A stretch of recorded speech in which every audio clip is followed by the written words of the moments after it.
It's too late. It is too late? Should I look it up on here? Should I make sure it's even going? Sure. Anyway, I haven't even hit record on this thing. Yes. Okay. That's fine. Yes. I'm going to kick our volume up. My gain is low for how far away the mic is from me.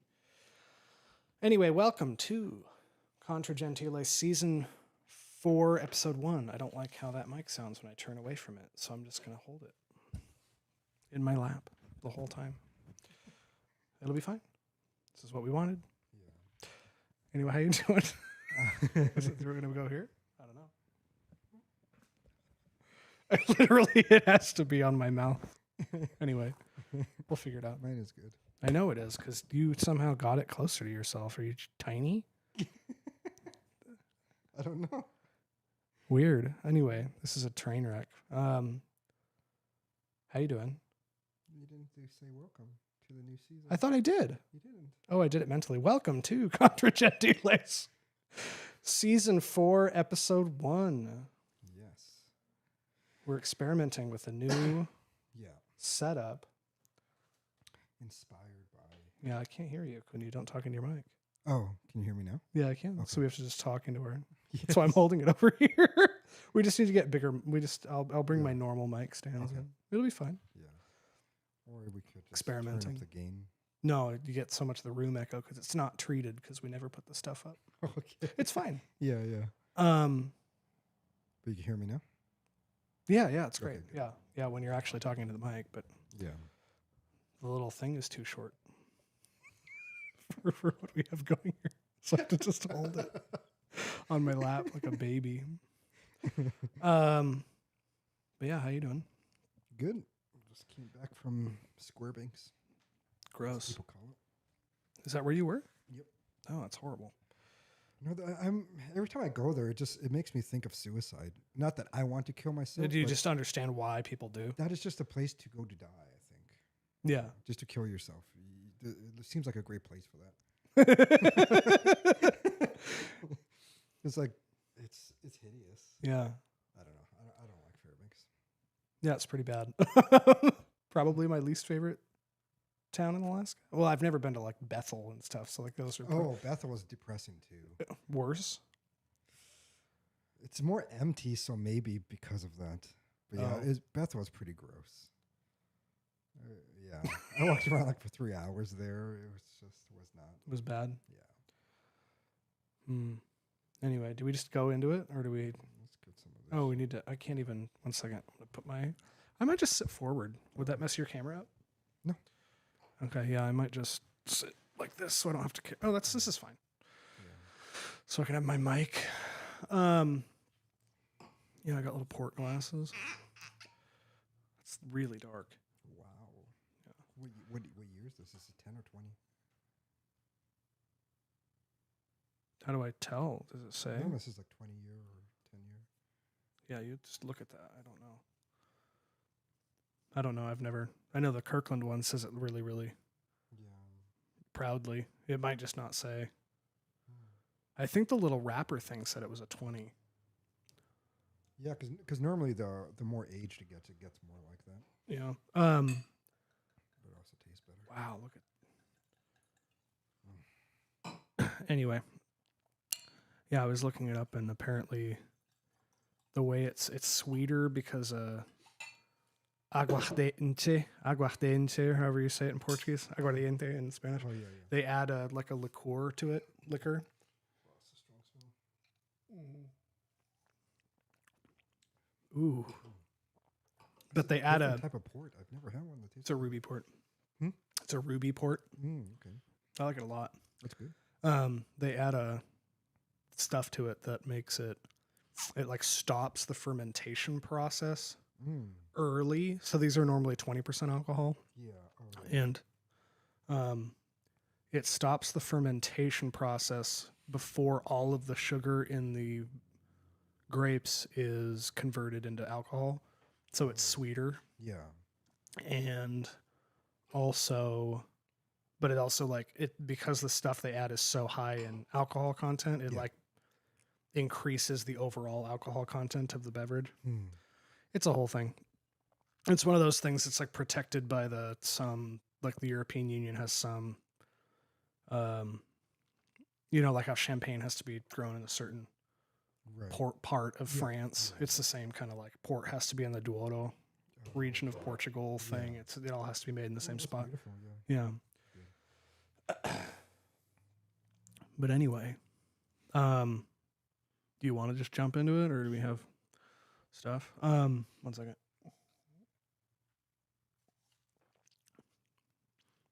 It's a lot less. Is there less body than the Kirkland one? Yeah, than most ports that I've drank, actually. I wonder if Ruby Port is like a lighter, Yeah, it's more similar to wine, I think. because it's 20%, but it doesn't even feel like anything. Mm-hmm. That's dangerous. Yes. Okay. Let me make sure the stream is up. But today, so how are we pivoting into the next phase so here? season 4, I guess we thought of just maybe actually starting to cover some of Aquinas' texts, some of his arguments or whatever. So I think it should be good.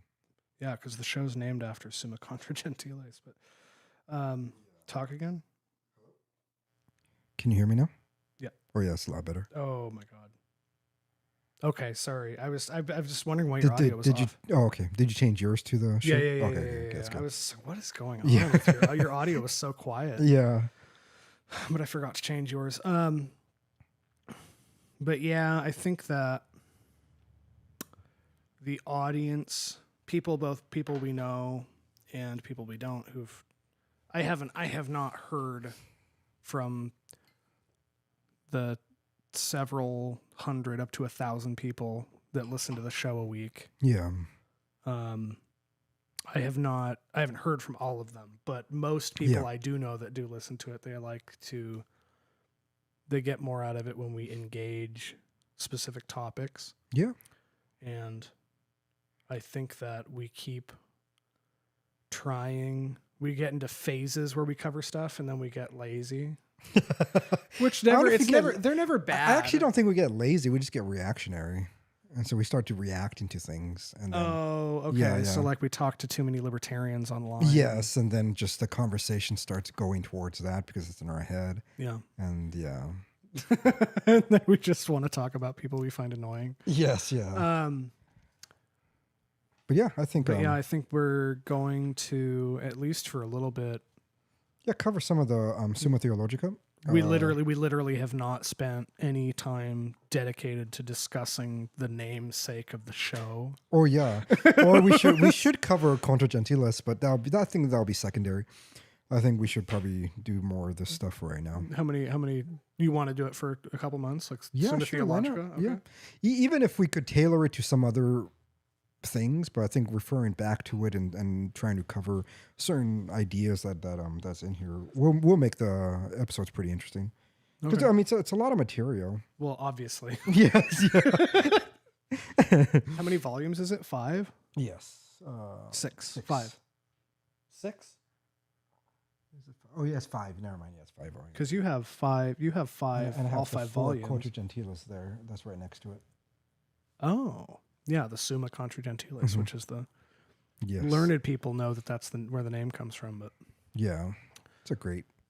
I love the Contra Gentiles, but I think this is just more accessible. Yeah. Because today we want to dip our toes a little bit. This is not as complex as his argumentation gets, as Aquinas' work gets. Yeah. I feel like I'm being interviewed in this angle.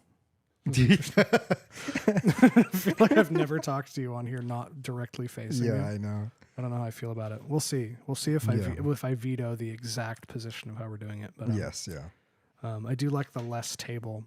Me too. So, we had the little tiny chessboard for a while. Yes. And then we had the big table, which I also like, but I kind of like the openness of this.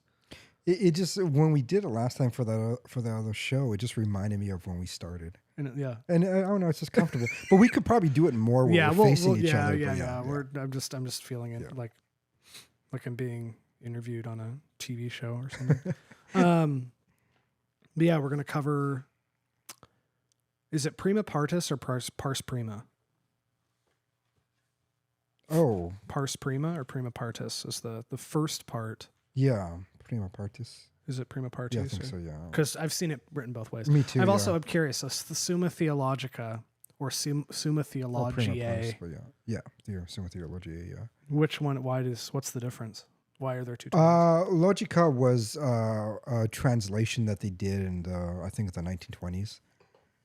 It might have been earlier than that. Because I know that they titled it that way, yeah. Summa Theologica. And so when you see this, this is just, a lot of people say this is actually a bad translation. It should be Summa Theologiae. Why? I don't know why. Because I do think Theologica was like an English-sized version of the Latin word that they tried out in England, and I just don't think it really caught on in the end. Theologica. Mm-hmm. So it's mostly been Theologiae. Yes, yeah. That's more proper in terms of its original Latin. Okay. It's the same thing like the translation that most people read, I think, were from British monks. If you read it in English, the Dominican province, Fathers of English Dominican province. And they did most of the translations that people read. The funny thing is that when you do read it, some of the stuff is very early 1900s British wording. Yeah. Which sometimes can be a bit weird. In the current English translation? Yes. Yeah. In a current English translation, most of them are based out of this translation, which I mean, it's a great translation, but it also uses... It requires one to be acquainted with... the British English from that time period. This is what Pope Leo... I'm trying to remember which pope presided over the officiating of the translation, but I don't remember. Mm-hmm. Anyway, so yeah, we're going to cover the first part, question 2. Yes. Which is on the existence of God. Whether it's self-evident, you said the first. No, part? there's 3 questions in there's 3 articles. I know. Which one did you want to do? All 3. It's only 8 pages printed out in 12 font. But that's what I mean. It begins with the first article, which is whether the existence of God is self-evident. Self-evident, yes. Yeah. Okay. Yeah. Is it worth? I think it is. No, is it worth talking about what the Summa Theologiae is? I just think Theologiae sounds stupid. It sounds not. Theologica in English makes more sense to me. I know that's why they did that. Like another one, I can't remember for this translation in particular, but another thing that the Brits tried to make a thing was because we didn't have any words to separate existence, being, and being, they created a new word. I think it's like existence versus existence. Oh. And so some translation you're going to see that. I think it's ENC, which is the normal way they normally spell it. I can't remember. I think it's an E. So then the one with the A is supposed to refer to being, and the one with an E is supposed to refer to... Well, that doesn't work. I know, and that's what I said. Some of the things just didn't catch on. Okay. But anyways, that's just something to keep in mind when you read English translations of this work. Yeah. So I mean, I'm sure most people that listen to this know this, but I don't know that because there's hundreds of people I haven't talked to. Right? Yeah. Haven't talked to me. And so this particular volume of text is supposed to be for educational purposes. Amanda switched to me drinking water and dribbling on myself for no reason. Just to fuck with you. Was that purposeful? Anyway, I just noticed it. Yeah. Anyway. You know what this kind of reminds me of? Like really good tasting cough syrup. Yeah, like not in a bad way. Yeah, that's what it reminds me of, though. It's a very it's a very different type of port. I'm just exhausted. No. I mean, shit. I've been up since 5 a.m. working. No. And last night we were out. Anyways, What? Okay. I'm just, I'm tired. No, I know. Yeah. And so this work is supposed to be for educational purposes. So, they were called disputates. So basically you would have a discussion with students, and the way that they would teach them in the academy was, as a professor, you would take like two of the students, and then you would ask a question, and you would want to, one student, like the one student would have to present the opposing view, Yeah. and the other student would have to present the affirmative So view. it's almost like an Oxford debate prototype. Yes, yeah. And so that's the way a lot of the academies, especially in Paris, was being taught. And so when you read the text, it's that way. You begin with the objections, so you begin with the negatives, and then you respond, and then you respond to the objections. And that is just for like with my students, I normally tell them, whenever you write a thesis paper, that's the model you should really go after. You don't have to write it like this, where you say objection 1, objection 2, but beginning with the opposing view actually helps you understand your own argument a lot better. I think a lot of people just want to begin with what their position is, and they never really want to encounter the opposing argument because the opposing argument bothers them too much. But but yeah, just understanding the other position, I think, is much more helpful for it. So, but that, I guess that's a little tangent. But yeah, and so it begins with that. The first part of the text is actually pretty interesting that we're not going to really cover, but I think we should just broadly cover. Doctrine? Yeah, it's about doctrine, and it's about scripture. And it's whether that is a case of knowledge. Now, the word that most translations use is science, which comes from scienza in Which Latin. is part of the Britishness of it. It right? is, yes, yeah. So when it says is scripture science, it doesn't mean is scripture, the scientific method that we have right now. It just simply means that is scripture a case of knowledge, or is it simply a case of faith and belief? And what he argues is that it is a case of knowledge, more specifically a case of historical knowledge, and if the history that it is explaining is true, and then it is also a case of knowledge in terms of it being inspired word of God. Yeah. And so in both cases, it's going to be a case of knowledge, not a case of mere belief. And that's really what the first part is covering. And so and then the other thing too, I don't mean to go on too much tangents, but I do think the framework is kind of important. Literally, we've never talked about the Summa Theologica at any. And so like the phrase that most people associate with Aquinas is that he tries to combine faith and reason. And so when people hear that phrase, I think they kind of misunderstand what that originally meant. It didn't mean that he is somehow unique and new in using logic for Catholicism, I guess, I guess for explications of the faith. There was a movement for about 300 or 400 years. It began with the Mohammedans, with Averroes, Avicenna, and Al-Farabi. And they, because of the Mohammedan faith, they had to separate their philosophy from the Quran. And what ended up happening was that they say that there's two truths. There's the truth of the Quran, and there's the truth of reason. This is why he begins with scripture for his first argument, because this was, for at least 300 years that I'm aware, was the main position that many academics then took. Because then when the Christians began to use the translated texts of the Mohammedans of Aristotle, they began to, in the academy, have the same position. They were saying that, yes, there are two truths. There's a truth of scripture, of doctrine, of dogma, and whatever, and then there is truths of reason, of logic. And so what Aquinas was trying to say was that, well, when you do that, you incorporate dualism in reality. And he says there is no dualism. Either it is the case that scripture is true or it is not. And if it is true, it has to also be rationally true. That you cannot say that there's two truths in which you're adhering to, one of reason and one of faith. Rather, he is saying there's only one truth.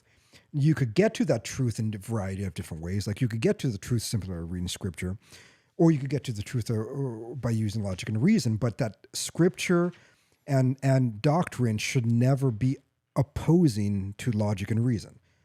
That if because something, then they're irrational, yes, definitionally. yeah, and so that's really what it meant, that he was trying to combine faith and reason. It was because historically speaking, in that time, there was this this notion, this academic idea that truths of faith does not have to be rational, that it could be, I guess, irrational in a weird way. And he's saying no. If it is true, it has to be true rationally as much as it is true within the faith. So yeah, it was the beginning of the abolition of that, like 300 years of academia that was holding that position as true. So it was a rejection of the Mohammedan philosophers as well as the Christian theologians that followed them. And he instituted this new school of thought that really caught on until now. I think more people went back to the separation. Like when you talk to most people, that's how they look at it. They look at it, they look at religion as private, as, this is just what I do, I practice it. But then when they go out in the world, they want to discuss things with a scientific method that they don't want to invoke any theology to it. Yeah. And so I do think there was a reversion back to the Mohammedan way of thinking, that there's a separation between reason, truths of reason and truths of faith. Mm-hmm. And after Aquinas, I think probably one of the biggest proponents of that was Immanuel Kant and probably David Hume, but definitely Kant. I think Kant kind of presented this kind of worldview that came from Protestantism, obviously. So Protestantism kind of reverted back to the Mohammedan way of thinking in terms of truth. But I do think that that's important to think about. And so when you read Aquinas, there is no separation between scripture, doctrines, and church fathers. Was that generally novel at the time? Yeah, yes and no. It's almost a throwback to Boethius, throwback to Augustine. He quotes Boethius several times. Yes, well, Boethius was a very significant church doctor that I think many people overlook now. A brilliant. Do you know what time he would have lived? I think it was after Augustine, so probably 400s, 500s, I think. Okay, but 700 years before. Yes, yeah. Aquinas, before this was written. Okay. I'm trying to think if there's any more preamble we have to give. Yeah. Or need to. I did have a question. What is, in your understanding, what is scholasticism? It's just a time period for a school of thought. So it's just a time period. Yes. Do you know why it's called that, historically speaking? Because a lot of it, it was a boom in terms of explicating theology through Aristotelian thought. But like scholastic, the name. Like why? Yeah, like what the name comes from. No, I don't know. Oh, okay. Yeah, just that there were scholars, and and I really do think that it was it's I don't know. It's also early Renaissance period, and it's so like a transition period. It is, yeah. I think there was a transition. Art underwent a transition in the late 1100s, 1200s, yes, 1300s. Yeah. And a lot of it did begin with the Mohammedans, and then when the Christian world began to adopt it, it boomed, and that's what you get. Didn't the Middle Eastern world went to shit like before the year 1000, right? Yes, yeah, they had a 300-year from like 600 to 900. Yes, yeah, and it's been a pile of rubble ever since then. Yes, yeah, I think one of those three main thinkers, the Mohammedan scholastic thinkers, one of them got exiled. The other one was forced to denounce what he wrote and everything. It got pretty bad. Yeah. It didn't end well for them. Well, it still isn't. Yes, yeah. going very well for them. But Yeah. yeah, I was just curious what that meant. Yeah. Because trying to think when that, because I know like Eckert lived in like the 1300s. Yes, yeah. And he's considered a scholastic. Yep, yeah, he's still part of it. So I wonder if the scholastic period went up until the Protestant revolt or if it ended before then. Probably shortly before then, like the 1400s. Yeah, I wonder if I look it up what the Yeah. years are going to be. Yeah, I mean, that was a tangent. I just remember reading this and kind Yeah. of being like, oh, I don't really know what the scholastic period is. I just know figures of it. Yeah. And there was just, it was just intellectually, an intellectual boom as well. Scholasticism. Give me years. Does it begin in 800? In Europe from 1100 to 1700.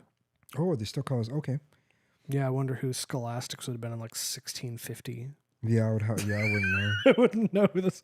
So that's way longer than I would have. Yeah. I would have assumed like by the 1400s. It would, Mhm. yeah, Italy, France, Portugal, Spain, and England. England being Scotus. Yes, yeah. And William of Ockham, I believe. Oh yeah. Do you have respect for Ockham? Because I know you don't for Scotus. Yeah, I shouldn't say that I dislike Scotus. I just don't think he is Worthy of praise beyond any of the other ones. He's not a doctor of the church, and there's a reason. Or a for saint. that. Or a saint, yes. Yes. That was something I said to I was arguing with somebody about Scotus not being nearly as Yeah. influential, necessary, He really isn't. intelligent. Yeah. And I was like, which one's a doctor of the church? Yeah. Which one's a saint? Yeah. Which one's a Yeah. Mm. Which one wrote the introductory text of theology for a huge majority of priests? Yeah. Yeah, I mean, Liking Scotus to me mhm. feels reactionary. Yeah. I feel like people who like Scotus too much are like reacting against the things they don't Aquinas. like about scholasticism. Yeah. Yeah, probably. They're like, the language is too heady. Right. It's yeah. alienating. Yeah. It's Yes. too, Yeah. Because I Yeah. hear that a lot. That's a huge criticism of like Aquinas I hear. The only one I hear is that the language is too dated. Mm. It's too dry. It's not entertaining. Yes. Yeah. It's all matters of taste stuff, but Mm-hmm. that's all. Yeah. I really do think a lot of it is just that it is a British translation. And you and I talked about it in terms of like, what was it? Dostoevsky Yeah. is like, The British translations are not nearly as no, good. they're not. Yeah. And so the thing about this, I think it's suffers from sometimes that? it does. Yeah. Yeah. And so Because as far as like if you know Latin, I would say definitely read it. rationally speaking, it's totally Beautiful. sound. It's totally Yes. sound. Yeah, it is. It's so sound that if you know what he's talking about Yeah. to any degree, you can read it in one pass and it's Yes. done. It And, doesn't. and that's what it's supposed to be, because those who would read this would already have some basic background to Aristotelianism. Yeah. They're going to know the four causes of reality. They're going to know Yeah. what efficient cause means, and they're going to know what final causation means, and so on and so forth, or Mm-hmm. act and potency. Like all of these things are already presupposed knowledge in order to understand Aquinas. It's like reading a medical text. It's the same kind of thing. Like Yes, yeah, you don't walk in reading really intense studies about specific fields of knowledge yeah, and they have to explain all of the information leading up every time. right, yeah. It's just assumed you should know. You should know, yeah. Yeah. And that's what this. Which I don't text know is. if I should interpret that as like a flattering thing that I can just Yeah, just yeah. just When I teach it to some students, it's pretty difficult. For I mean them, I added up the amount of time we've been recording this. yeah, And I added the amount of time recording this to, and then I was like 70% of it's probably actual philosophical discussion. yeah. I should have some kind of degree or certification for the amount of time I've Yeah. spent talking. I Yes. calculated it. I Yeah, was like, I've fulfilled most of what is normally required of credit hours Right. for Yeah. like an undergrad. Yes. No, I agree. Yes. The amount of time spent talking about it. Anyway, do you want to move into it? Yeah. Sure. Okay, so there's the first part of the Summa Theologica is about God. Mm-hmm. The second is about man. Mm-hmm. Third is about Christ. I don't remember. There's 5 parts. I don't remember exactly. Yeah. I know there's 3 parts.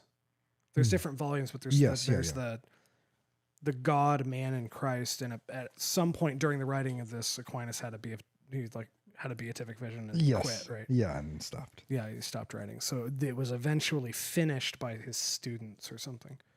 I don't remember who finished it, but it was finished after he decided to stop writing it, and then it was immediately finished out by somebody. Yeah. I don't know if it was his students or whoever did it, but this is the second. So each volume or part. Mm-hmm. I think the volumes are separated not according to the parts or whatever, but depending on the edition you buy or get your hands on.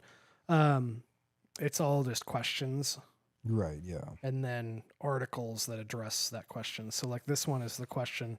It's the question of the existence of God. And the first article, so the first, it's not technically the first question, but it is literally the first question is the proposition, quote unquote, God exists self-evident. Mm-hmm. And then the second is the existence of God demonstrable? Yeah. And then 3, does God exist? Yes. So the first article, whether the existence of God is self-evident, we have a first objection. Mm-hmm. Do you want me to just read it in its entirety? And I do think for this part, I would have to look it up again, but I do think the Latin word was Deus est or Deus sit. And so a better translation honestly is that whether the proposition God is self-evident. Yes, because existence we galaxy brain nerds would never say God exists. Right, yes. Yeah. So anytime you're reading most of these translations, it's not that God exists. Yeah, because existence implies space and boundary. Right, yes. And he's asking finitude of some kind. He's asking a more primal question whether God is self-evident. Mm. And there is God. Yes, yeah. Is the fact that God is self-evident. Yeah. However we want to word that. First objection, do you want me to read it completely? Sure, why not? Okay. And because some of these are longer, so I'll kind of abridge when I can. But the first objection is objection 1, it seems that the existence of God is self-evident. Now those things are said to be self-evident, to us, the knowledge of which is naturally implanted in us, as we can see in regard to first principles, but is Damascene, parentheses, diffide orth, I1. I've never heard that name spoken. I've only read it. Yeah, I don't know. Yeah, I don't know how Damascene. Yeah. Maybe. Anyway. I always just says Damascene might be. I've always just pronounced it as Damascene, but I don't know. Damascene might be. Yeah. Because Damascus is a place. Anyway. Damascus, yeah. Anyway, so yeah, so we can regard to first principles, but as blah, blah, blah says, the knowledge of God is naturally implanted in all. Therefore, the existence of God is self-evident. So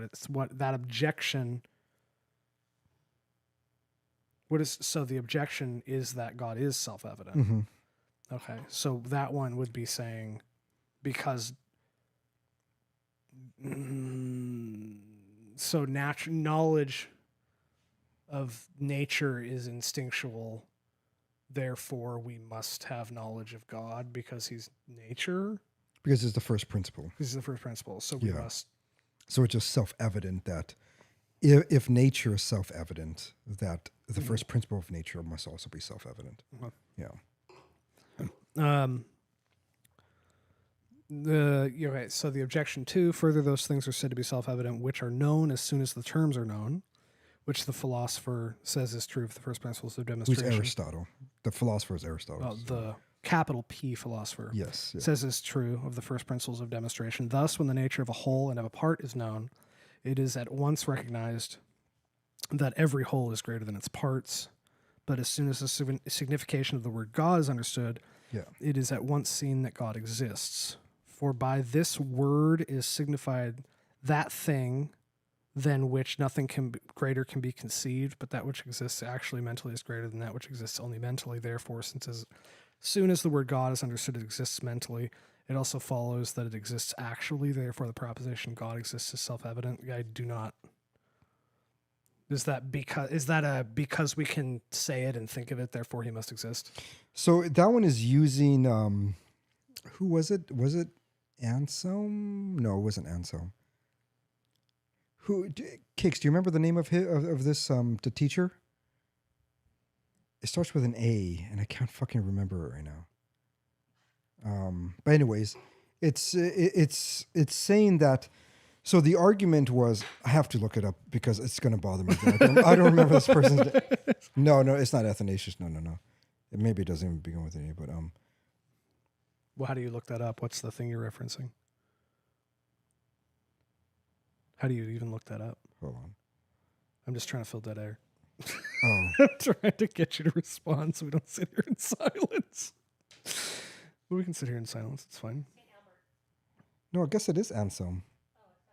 Oh, Jeremy First one, knows everything. Anselm. Okay, I was right.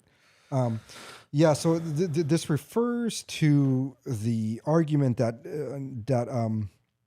so we have to refer back to what it's saying, right? The proposition.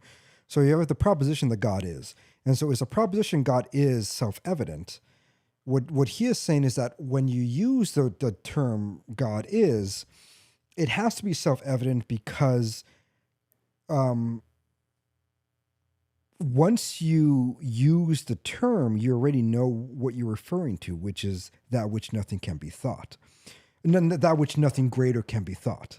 And so by definition, God exists, whatever that thing is that's greater than whatever can be thought. Yeah, that nothing greater can be thought must already be. Because if it is that which nothing greater than can be thought, it can't really lack in being. And so because of that, it must be self-evident by the definition of what it means to be God that we know what God is. Mm-hmm. We know that God is. Because we can conceive of this concept. Yeah. Which is the same, and obviously we'll get to it eventually, but that seems like the same kind of argument when you ask me if nothing exists, I can conceive of it, therefore it must exist. I don't know that one. It's like, it's making the argument that if you can conceive of something, therefore it must exist. Yes and yeah, but it's about a particular idea. That the idea of God. Okay. The idea of God is that which nothing greater can exist, or that which nothing greater can be. And because I can conceive of that, it means it exists. It isn't just because you can conceive of it, but that the conception of that idea itself necessitates reality. Why? Because if it lacks being, then there are things that it can be greater than it, because then it's nothing. Something by definition cannot be that which is the greatest thing to be conceived, simultaneously lacking being, because anything that has being is greater than that which cannot be greater can be conceived. I get it, but it's not hitting me right. So is it because it's not true?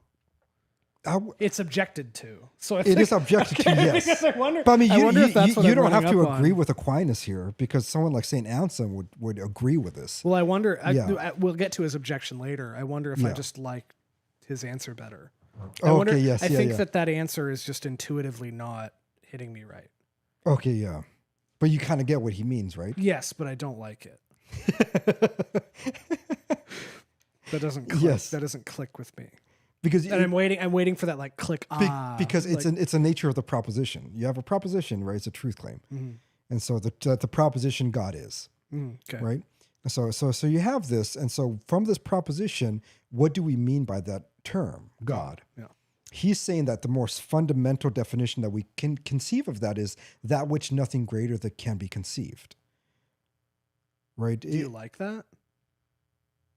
I mean, that is a quality that's necessary for it. But do you think that's the best definition we can give? No, but I do. I don't think he means that what would be the best definition. He's saying that what is the most fundamental and base definition that we all can at least agree on.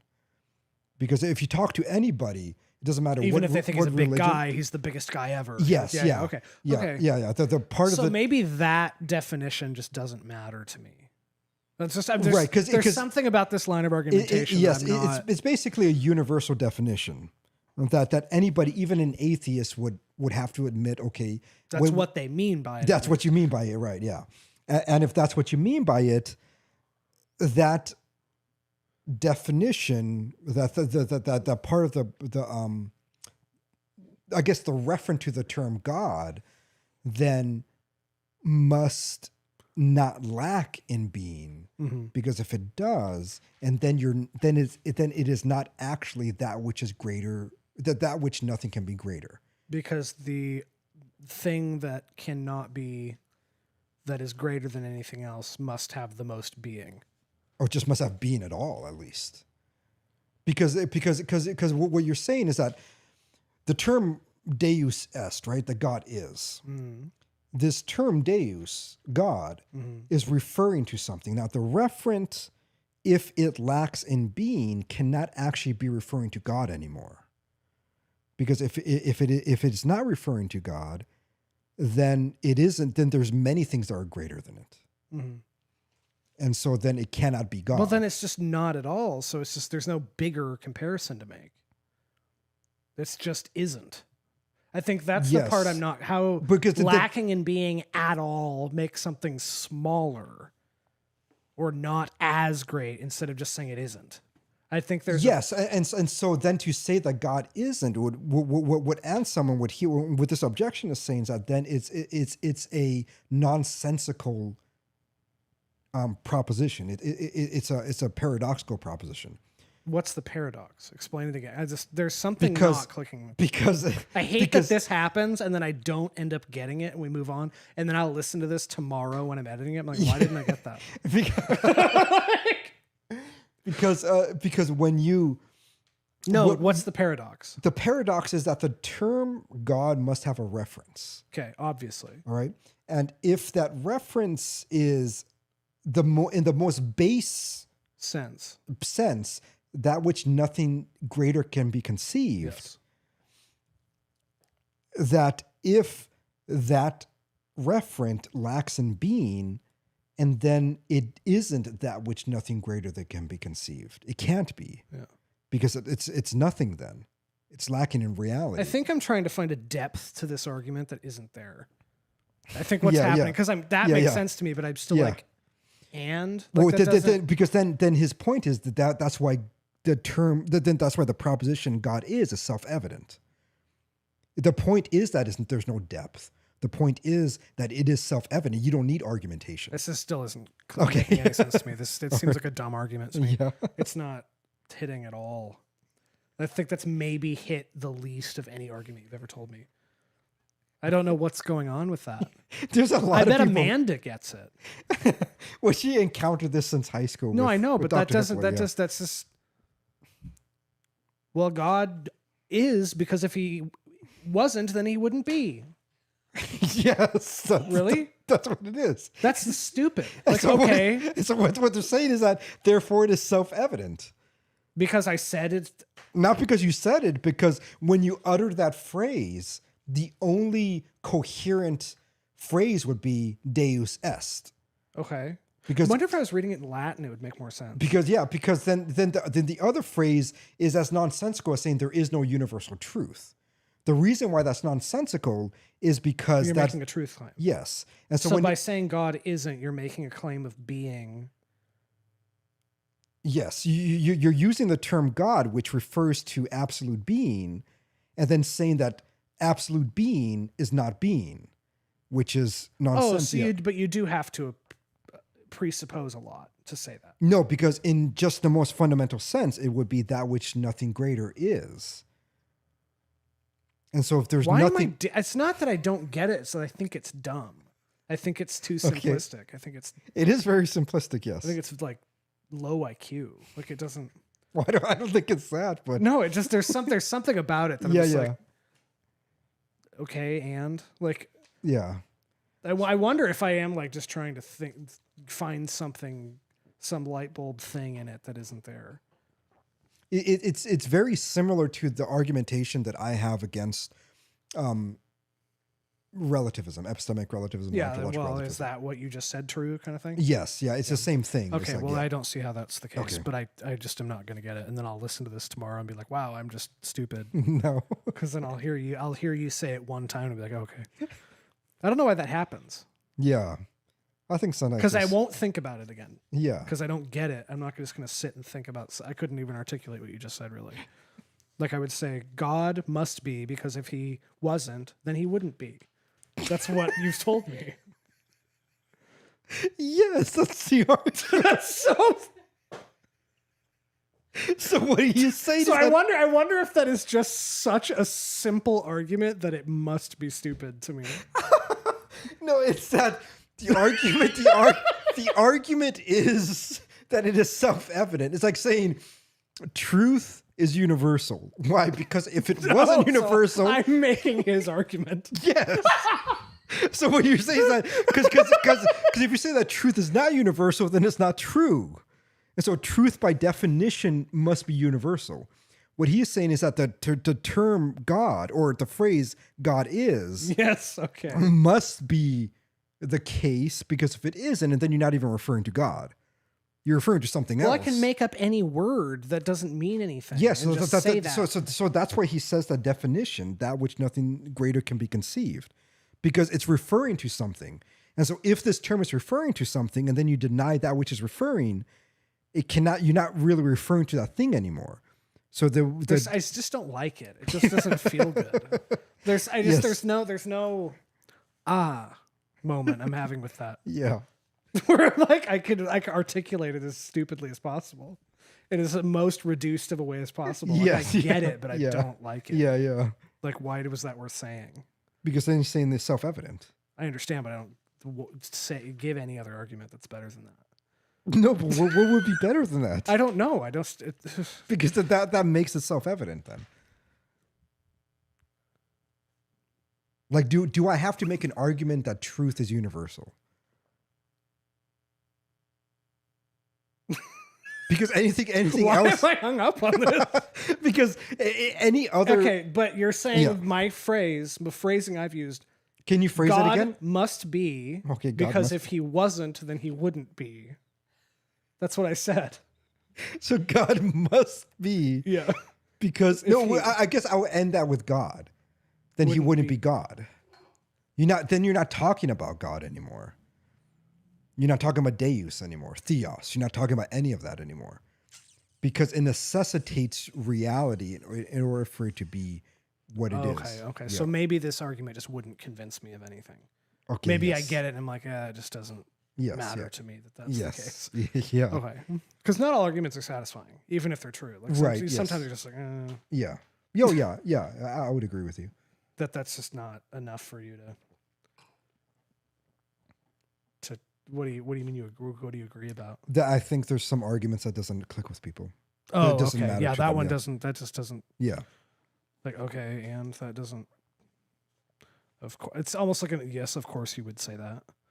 Like if I were an atheist and someone said God the must. ontological argument would not work with an atheist. No, but I'm saying if you were like going to convince me Yeah.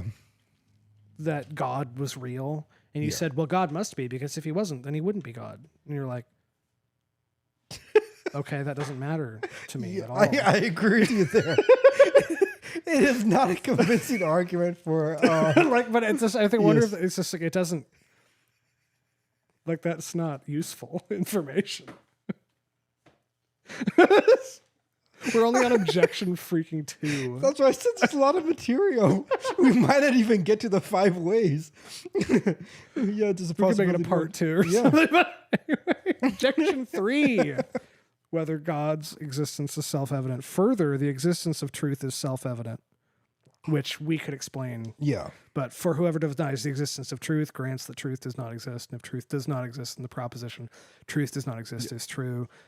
If there is anything true, there must be truth. So it's the same thing as like, when someone says there is no truth, you ask them, well, is that true? Yes. And if they have to say no, Yeah. and then like, okay, well then we can't use words to mean anything anymore. Well, then you just say, well, then is that true? Is it Yeah. true that it is not true? As I did to Thaddeus Russell. fuckface Thaddeus. Yeah. Thaddeus Russell. Yeah. Yeah, he said, I can't know that. And you're like, Yeah. is it true that you can't know what's true? And then he's like, I don't know. And he was like, well, is it true That you don't know that you cannot can't know. that you don't know that you cannot know that it's true? Yes. That was right before he said that it wasn't going well for you. But anyway, Yeah. so then Aquinas says, on the contrary, no one can mentally admit the opposite of what is self-evident. Explain that really quick. What does he mean by mentally? Because he uses that frequently. That He if says actually and mentally. yeah, and so what he's saying is that if it was the case that it was self-evident, and then everybody would be believing in God, there couldn't exist an atheist. Oh, if it was truly self-evident and natural that everyone is believing God, then Yes. everyone would. Yeah. That Because then it would be against people's nature to right. Yes. just, Yeah. it would be instinctual that you just believe that. Yeah. Just like we believe No one would need convincing. that we believe that at least we ourselves exist. But also, this was before extreme skepticism. So if he encountered extreme skepticism, he probably think the world has gone mad. Yep. Oh, I don't think that I exist, kind of thing. Yes, yeah. If he encountered Thaddeus, I think he would be as upset as I was. Beat him out of the room with a broom. Yeah. Yeah, so no one can admit the opposite of itself, as the philosopher Aristotle states concerning the first principles of demonstration, but the opposite of the proposition God is can be mentally admitted. The fool said in his heart, there is no God, therefore God exists, is not self-evident. Because people can believe that God doesn't exist, it's not self-evident. Yes. Yeah. Which I like that. Yeah. That makes sense. That clicks. As most of Aquinas' arguments. Yes, I just thought it was, I just was like, reading it, I was like, yes. I'm yes. trying to at least Yes. steel man the objections. I do that a lot. Well, no, it's, it Yeah, should yeah. be. That's the Yeah. point of the Yes, work. You're doing the work, Yeah. the justice it wants. Yeah. So that his Aquinas' answer is a thing can be self-evident in either either of two ways. On the one hand, it is self-evident in itself, though not to us. On the other, self-evident in itself and to us. A proposition is self-evident because the predicate is included in the essence. You don't have to No, I say think that. that part is important. You Is it? shouldn't just skim through it. Yeah. Yeah, I'm trying to read to see what's important. It's not boring. I think if people actually hear you read it, it's very interesting. I'm not trying to make it. I'm literally trying to. Yeah. It's almost like I want to know what it says beforehand, but Okay. the proposition is self-evident because the predicate is included in the essence of the subject, as man is an animal, for animals contain in the essence of man. So a proposition is self-evident because... Which is, just use pause, which is the law of identity. Because I think there are a lot of people that don't know the three basic laws of logic. He's saying it as if you should know it, because people should, but most people are not educated within logic. And so the law of identity is saying that, A equals A, that there is, that what is found in the predicate is within the subject. Yeah. And so it's a very important part. So in that way, he would say that it might be self-evident, but keep going. So animal is a predicate to man. Yes, yeah. Living thing is a predicate to man. If the man is a subject there, yeah. Yes. Being of any kind is a predicate to man. If man is the subject. Yeah, if man I'm is just a trying to subject, think yeah. of what a predicate is in this context, because that refers to like logic. Yes, and so in logic, subject and predicate. So you have the subject, which is known, and then you have the predicate, which is, well, in some cases it can be known as well. Yeah. And so with a negative proposition, so he's functioning off of like categorical proposition here, right? And categorical syllogisms, where you have A, E, I, and O, or they would use Latin or Greek there, but so you have all SRP, which is basically saying that all of the subject is in the predicate. So it's like all, I don't know, dogs are canines, right? The canine is the predicate of the subject dog there. And so, but in that case, dog is known univocally, but canine is not known. So could predicate be the form of a thing? No. It wouldn't be the form of the thing. It is basically within every proposition. So you have four basic types of propositions: all SRP, no SRP, some SRP, and some SR not P. And so when you have that, what is known within a proposition changes. And so with a negative proposition, no SRP, both the subject and a predicate is known, which is why you could convert those. And so if you were to say no dogs are cats, it is no different than saying no cats are dogs. Yeah. Because both the subject and the predicate is known. And so you could convert the subject and predicate, and it's going to retain the meaning. With an A proposition, you can't. And so if you say that all dogs are canines is not the same as to say all canines are dogs, because only the subject is known there, while the predicate is not known. All canine.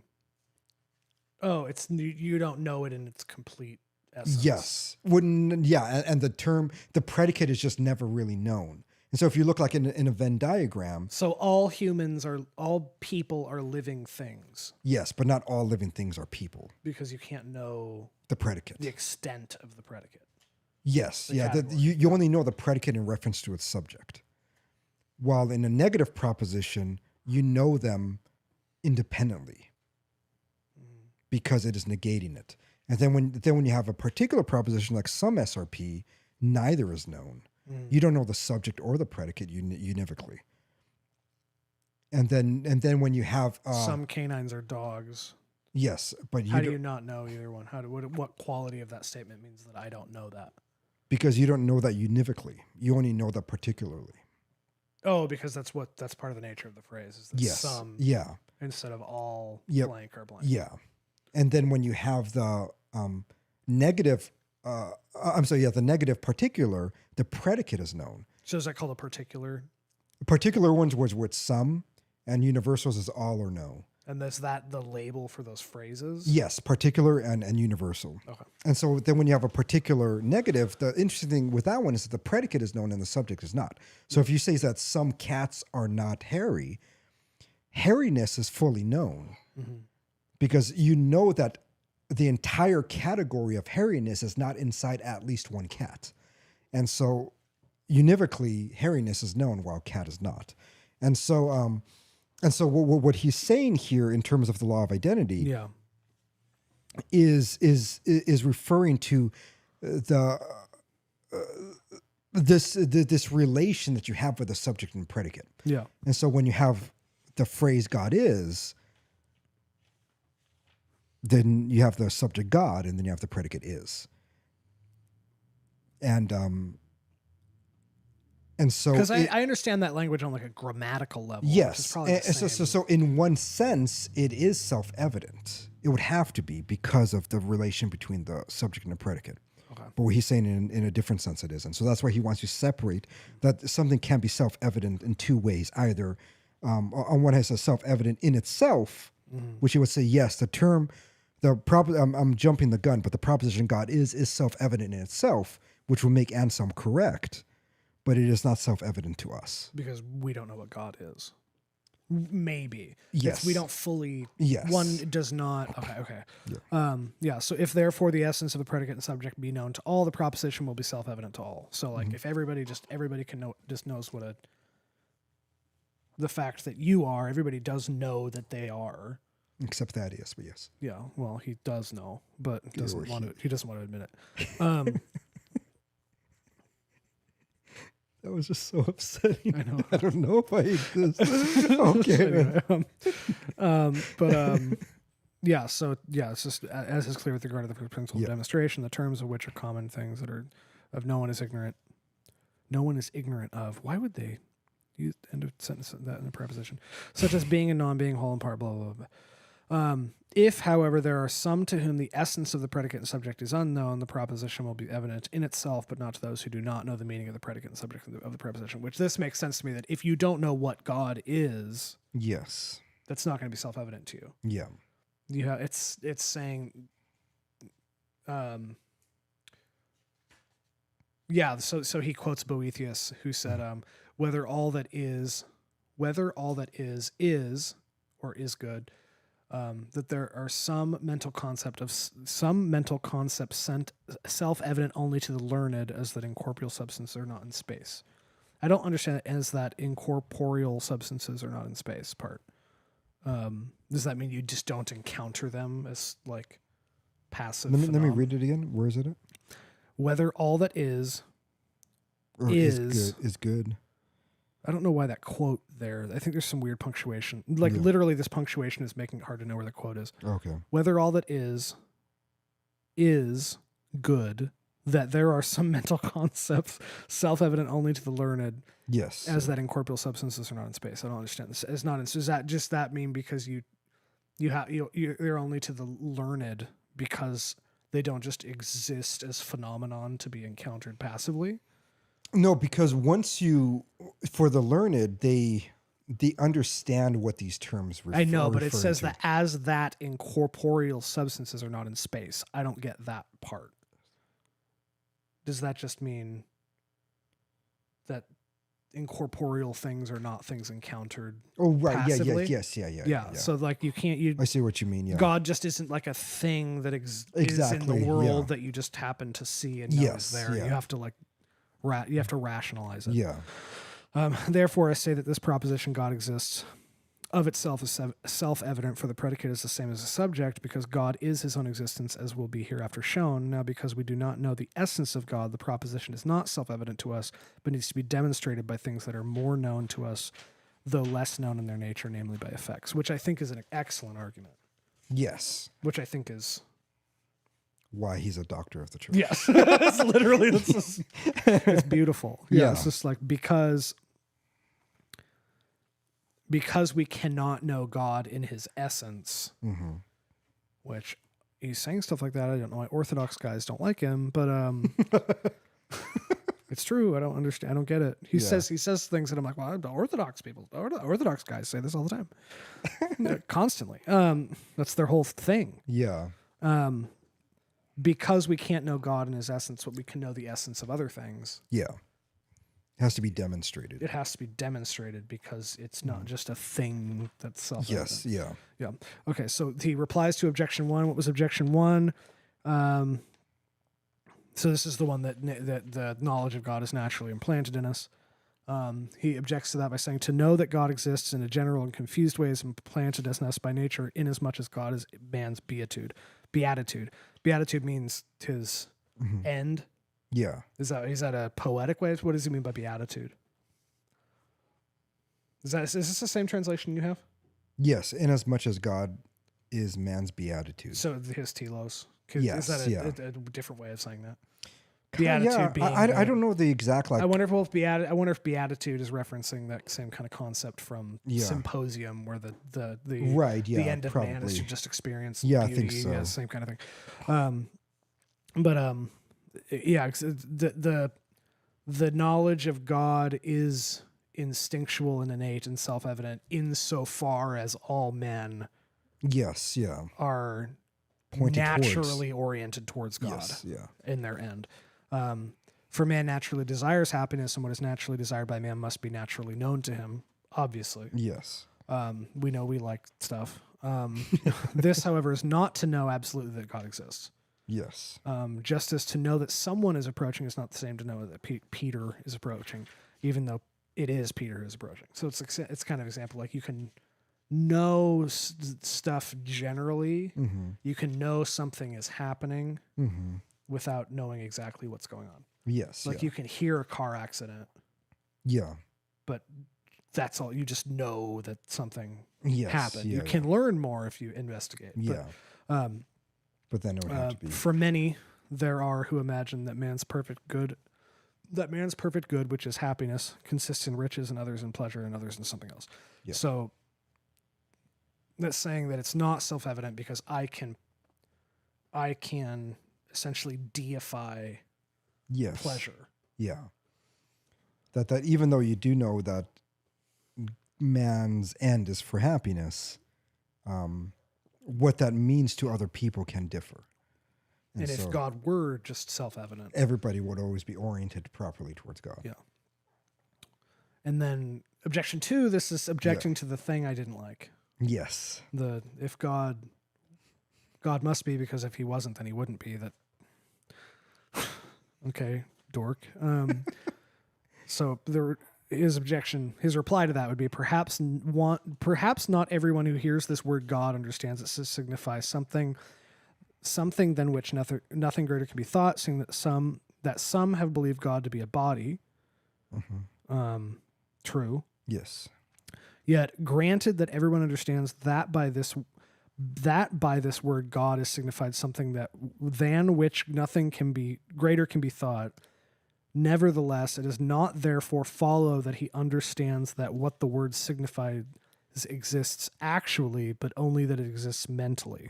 And I think he's articulating my problem with that. Yes, yeah. Because if I say a word like that, if there was if I just made up a concept that was universal. Yeah. And it could be anything. And I say, well, it must be, because then if it wasn't, then it wouldn't be universal. Yeah.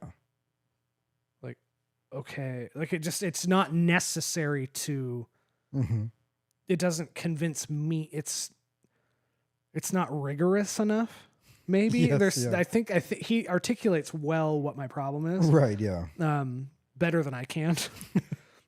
Yeah, he's like there's nothing from that follows logically that thing must be real. That must think, yeah. Yeah, I know. Which is, you agree?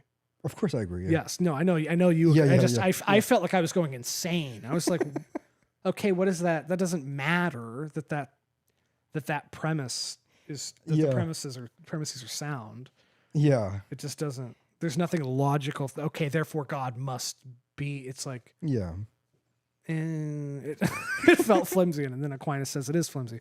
Nor can it be argued that it actually exists unless it be admitted that there actually exists something than which nothing greater can be thought, and this precisely is not admitted by those who hold that God does not exist.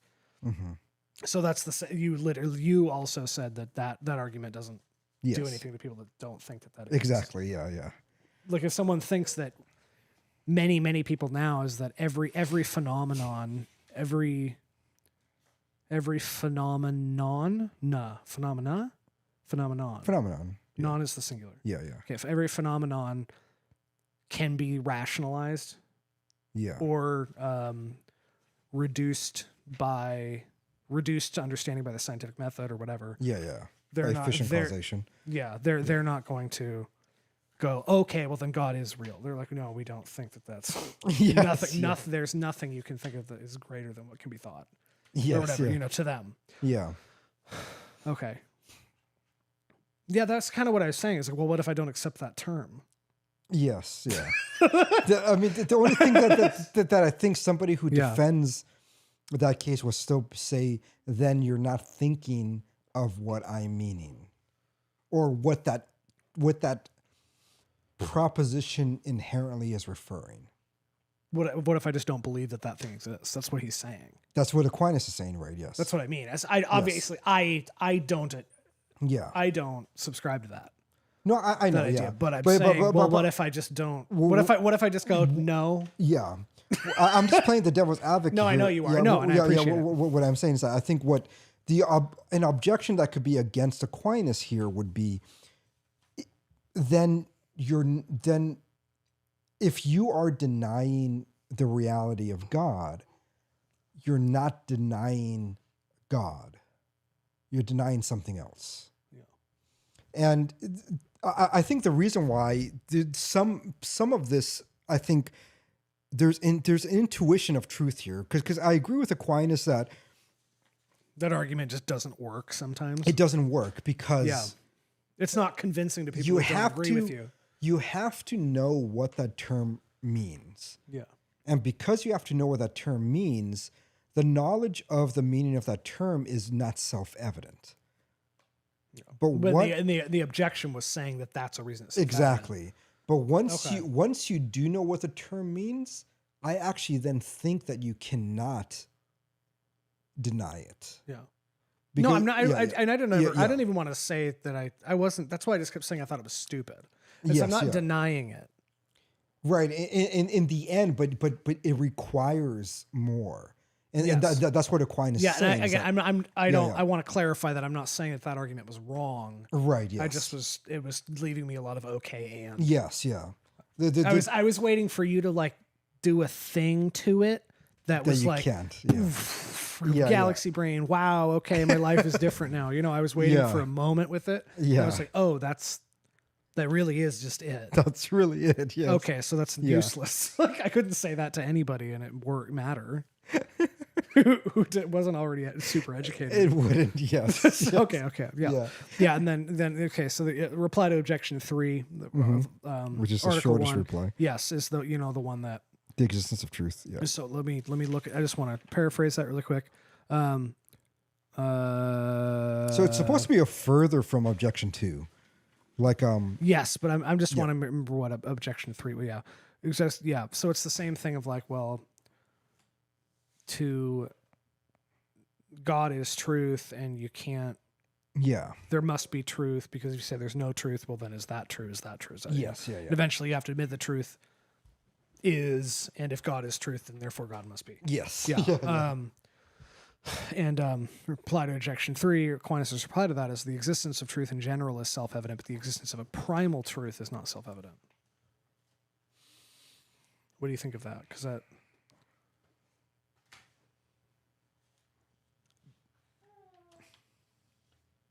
one doesn't hit you right. It doesn't. Yeah, but You think that the objection was actually more convincing than that? I do, but I think the reason why I still wouldn't say it's self-evident is because that still needs to be explained to many people. I've encountered far too many extreme skeptics now that if this were self-evident, you could just say that to somebody and go, "Oh, okay." Yeah, and it doesn't click with them. So if what he means by primal truth here is that, I'll be like, yeah, then Aquinas is right. Okay. Yeah. Okay. So again, I feel like, which is weird because people accuse, and I would say accuse, Aquinas of using alienated language. Yes. Or not for the time period. But people accuse Aquinas' work generally as an entity of being alienating because of the language it uses. Yeah. But what I have found reading this and other of Aquinas' work is he actually articulates better to people who don't know. I agree. Yeah. Because when that Anselm argument that God, which God is more that's much more heady than Aquinas. Yes. But when if I say God must be because if he wasn't, he wouldn't be. Like that to everybody who's educated, go, yes. Yeah. But to people not in the know or rejecting the know, would just, it bounces off of them. But then Aquinas comes in here and he said, well, people might not believe that. So you have to figure out a better way to explain that. Yes. Yeah. Yeah. Because he literally wrote the Summa Contra Gentiles, which was used to convert Muslims. Yes. Yeah. And pagans. Yep. I'm trying to. Heathens as well. It was literally, it was commissioned from him to as a resource for people converting people. So Aquinas it's almost like his focus was outward. Yes, yeah. Which is literally why I think he was a saint. Like I think that's why converts love him so much. Yes, yeah. Is he speaks to everybody. Yeah. He's not masturbatory. No, he's not masturbatory. Mm-hmm. He's not only for the initiated. He literally is just, he's writing as accurately as possible. Yes, yeah. But for literally everybody. Yeah. Which is what happens if you write as accurately as possible. There's no barrier. Yeah. And about 1,000 years later, because that's what I noticed. And it's still relevant. That's what's amazing about it. It's such an amazing... All of his work is so fucking phenomenal this way that it's shocking, like how, just how relevant it is in 2022. Yeah, like when literally we get, 800 years after. Yeah. What else is? Aristotle is significant. Yes, Aristotle is significant, but I still think Aquinas far surpasses that. Yes, but I'm just saying as far as cultural relevance, Aristotle, I would say it's probably the second one. In the U.S., probably Socrates, Plato, Aristotle is more culturally for the U.S. I think for the most of the Western Europe as well. Yeah, it's just literally, and then if you're Catholic, it's Aquinas. Like it's just there's nobody else. Yeah, I know. Yeah, that's amazing. But anyway, so that was Article 1. Yes. Oh, we're not. We're doing fine. Good. So then we move on to Article 2. Mm-hmm. So we have just listened to me reading Aquinas. No, we also discussed. Yeah, no, that's what I'm saying. As we have explored Aquinas's brief argumentation as to why knowledge of God is not self-evident. Yeah. Or that God just isn't. The God is. The proposition that God is not self-evident. Then we move on to whether it can be demonstrated that God exists. Yeah. So this is the next article of the question of God. First objection to that is it seems that the existence of God cannot be demonstrated, for it is an article of faith that God exists. But what is of faith cannot be demonstrated because a demonstration produces scientific knowledge, whereas faith is of the unseen, therefore cannot be demonstrated that God exists. Mm-hmm. So we can't demonstrate that God exists because faith requires unscientific faith. Yes, and this goes back to the introduction. Is that this was like the leading thought with a lot of the academics, is that there is a separation of knowledge. One of them is just a faith. Because I think like a lot of contemporary people, like Protestants, are all, yes, you can't demonstrate that God is real because then you're not being faithful. You're just being a scientist. Yes, yeah. And this is an extremely common. Again, I'm not trying to attribute to the Eastern Orthodox people I know. Yeah. But this is something they. Yes. This is like a tenet of their theology, is that you cannot demonstrate that God is real. Because it's essentially because who are you to try to demonstrate that? Yeah. Is that kind of the thesis here? No, here it's just saying that like you can't because that the belief in God is merely article of faith. Yeah. They're saying that it cannot be one that can be known deductively or inductively. But again, by science, it just means knowledge. And yeah. That which can be demonstrated with deduction or induction. Yeah. And that's what he means by it, yeah. So, which I think, I mean, that's an Orthodox thing. By many Orthodox, yeah. Yeah. Protestants are all very much like that. Yeah.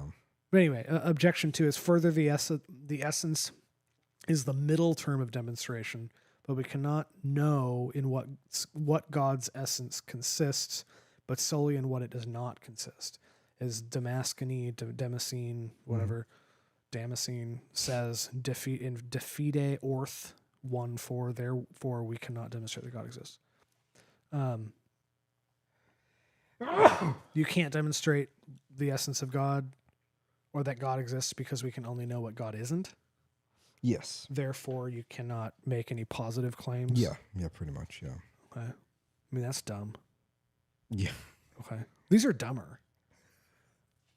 I mean, no, we'll get to it, but that's what I remember. The first ones, I was like, oh, okay, these, and then the article too. But I also would say that these are very common. No, I know they are, but I think that a lot of people are dumb. Yes. I think that these are these are extremely digestible. They are, but dumb arguments if you don't know what you're talking. You don't know what you're talking about. I don't think I'm wrong.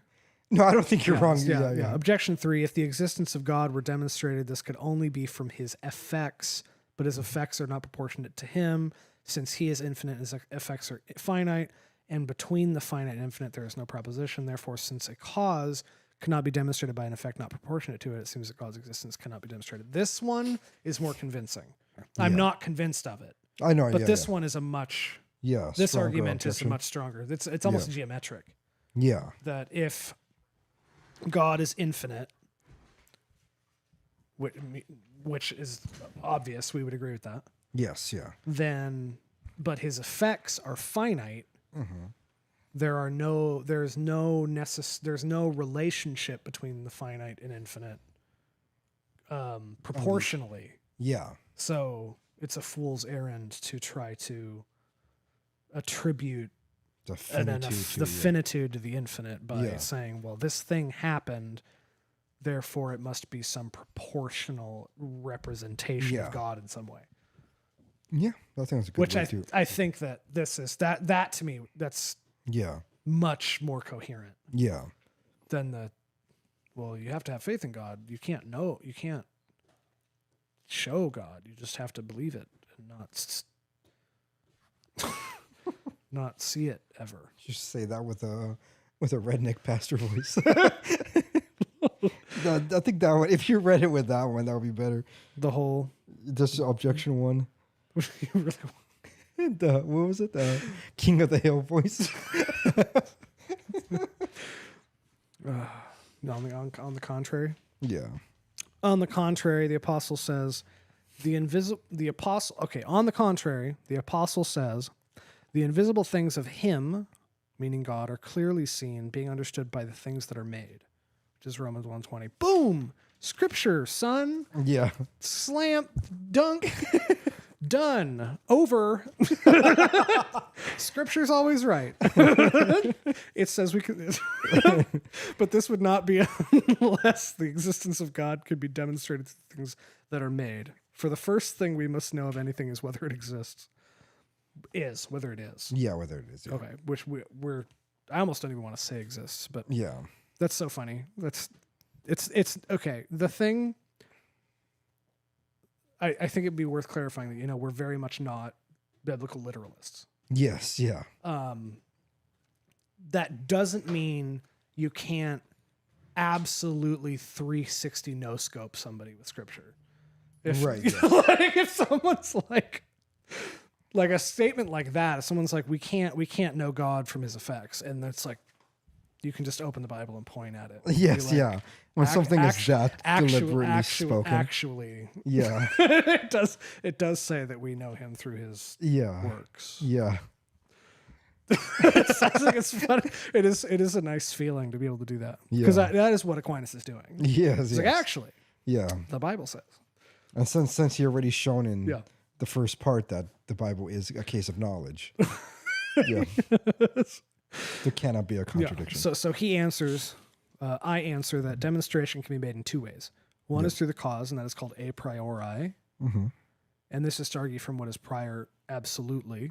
Yeah. The other is through the effect, and is called a demonstration a posteriori. Yes. Which sounds like a kind of pasta to me or something. That sounds like a dessert, like after dinner. Yeah. Yeah. This is to argue from what is prior relatively only to us. When an effect is better known to us than its cause, from the effect we proceed to knowledge of the cause. So if you see the effect of something, Mm-hmm. you then proceed to knowledge, at least in some Through its cause. some sense, what caused it. Yeah. And from every effect, the existence of its proper cause can be demonstrated so long as the effects are better known to us. So it's the more of an effect, the more you clearly understand the effect of something, Yeah. the more you know about its cause. Yes. Yeah. Again, beautiful argumentation. Because since every effect depends upon its cause, if the effect exists, the cause must pre-exist it. Mm-hmm. Hence the existence of God, insofar as it is not self-evident to us, can be demonstrated from those of his effects which are known to us. So he's essentially you can demonstrate God by observing anything. Yes. Yeah. That anything exists at all, that's a demonstration that God exists. Yeah. If you know what God is. Yeah. And he's just saying you can demonstrate more by understanding the nature of the effects, Yeah. to investigating the effects to a greater degree. Yeah. Yeah. And basically, he's saying that the demonstration of God cannot be merely abstract argumentations. Yeah. Like it has to be coming from sensation, because that is our primary. That's the only way we know anything. Yeah. Yeah. Or the first least- way by which we Exactly. Yeah. come counter knowledge at all. Right. Yeah. Is by sensing things. Yep. The only reason I know what a paper is the fact that I looked at a paper. Yes. Yeah. And then from this, I can start to. Yeah. You could I can begin to start have the universals Yeah, if I know, and everything. if I hand you this glass and I go glass, Yeah. you have this thing, and then from observation of that thing, you can extrapolate from that certain qualities and then apply it to Yep. other things. Yeah. And that's what And- he's saying. Yeah. And the same being with God. Once you kind of know what Yes. God is, you can start to Yeah. see his effects Yeah. elsewhere. So the reply to objection 1, which I just want to this is the Articles of Faith one. The existence of God and others and other like truths about God, which can be known by natural reason, are not articles of faith, but are preambles to the articles. For faith presupposes natural knowledge, even as grace presupposes nature, and perfection supposes something that can be perfected. Nevertheless, there is nothing to prevent a man who cannot grasp a proof accepting as a matter of faith something which in itself is capable of being scientifically known and demonstrated. So it's to have faith in anything, you have to first know something about it. Mm-hmm. Is that what that means? Is that faith presupposes natural knowledge? Right. Yeah. So you have to have faith in something, you have to conceive of its nature in some way. Yeah. And by being able to conceive of the nature of the thing, you have to be able. It has been demonstrated to you that is somehow. The only reason we have faith in God is because we, at least in the tiniest little way, we know that what God is somehow. Yeah. And the only way we can have faith in that is by having encountered it. At least encountering the effects, but yeah. Yes, yeah. The only reason you can have faith in God is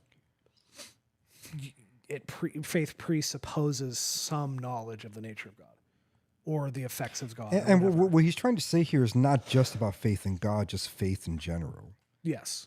Yeah, I'm saying faith in anything. I have faith that table exists. Exactly. Yeah. Because I mean that's what knowledge is you know justified true belief. It's like I have to at some point believe that have faith that table exists. Yes, exactly. You do. Yeah. But for me to do that, I have to know what a table is, and I have to have seen it. Yes. Yeah. And so God, we have to have witnessed the effects in some way. Yes. Yeah. And obviously, we can't see God. Yeah. So we can only encounter. And he already argued that it's not self-evident. And so it isn't as if this knowledge is in any way self-evident. Yeah. Yeah. Have I proven that I understand that correctly? Yeah. Okay. So objection 2. I just want to. I don't know if it's annoying that I keep going back here to look at this. I need to ask what is a middle term of demonstration? He says middle term like one or two more times after this objection. In a categorical syllogism, the middle term is a term that links both propositions. Okay. So when it says, so just to read, I should have asked this earlier. Yeah.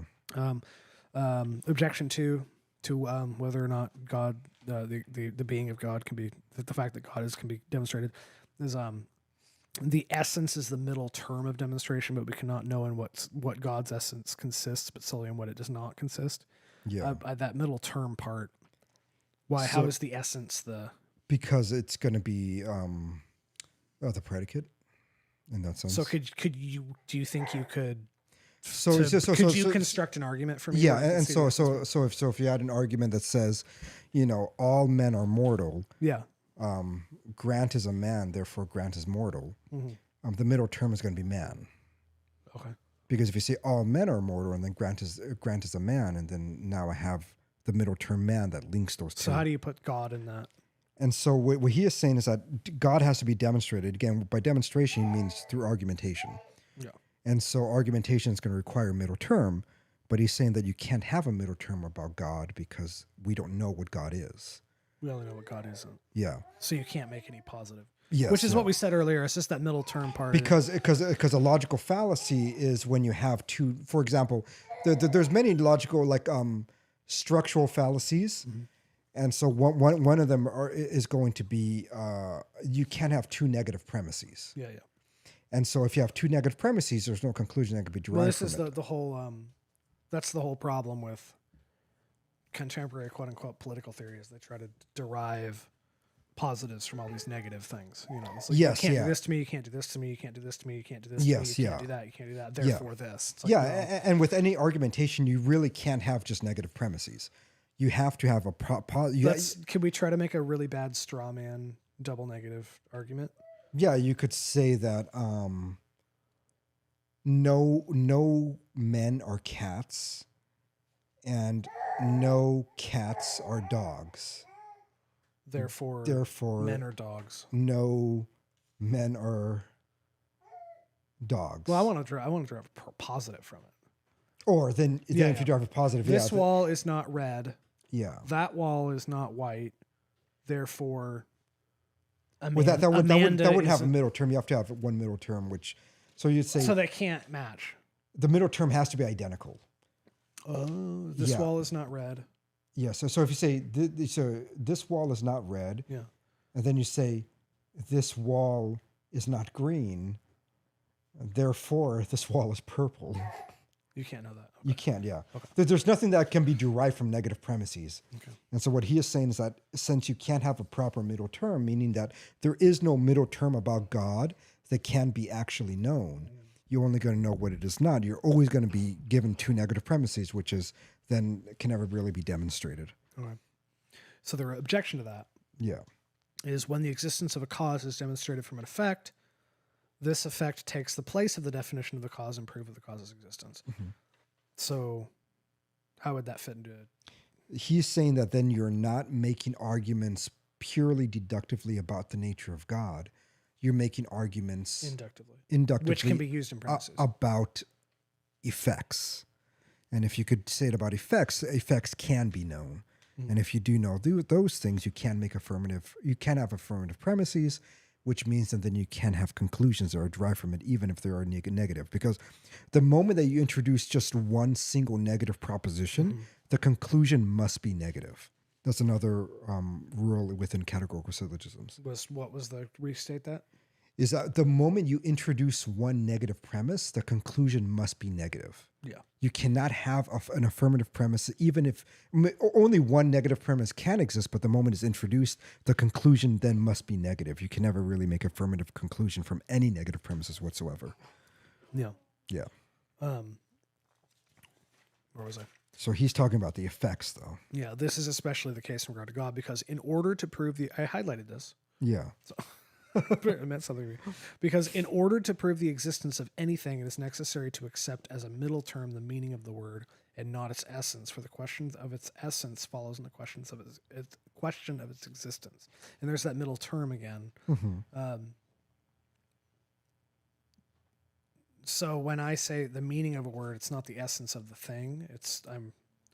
What he is saying is that the middle term doesn't have to be the essence. It can just be part. It could be something else, yeah. Okay.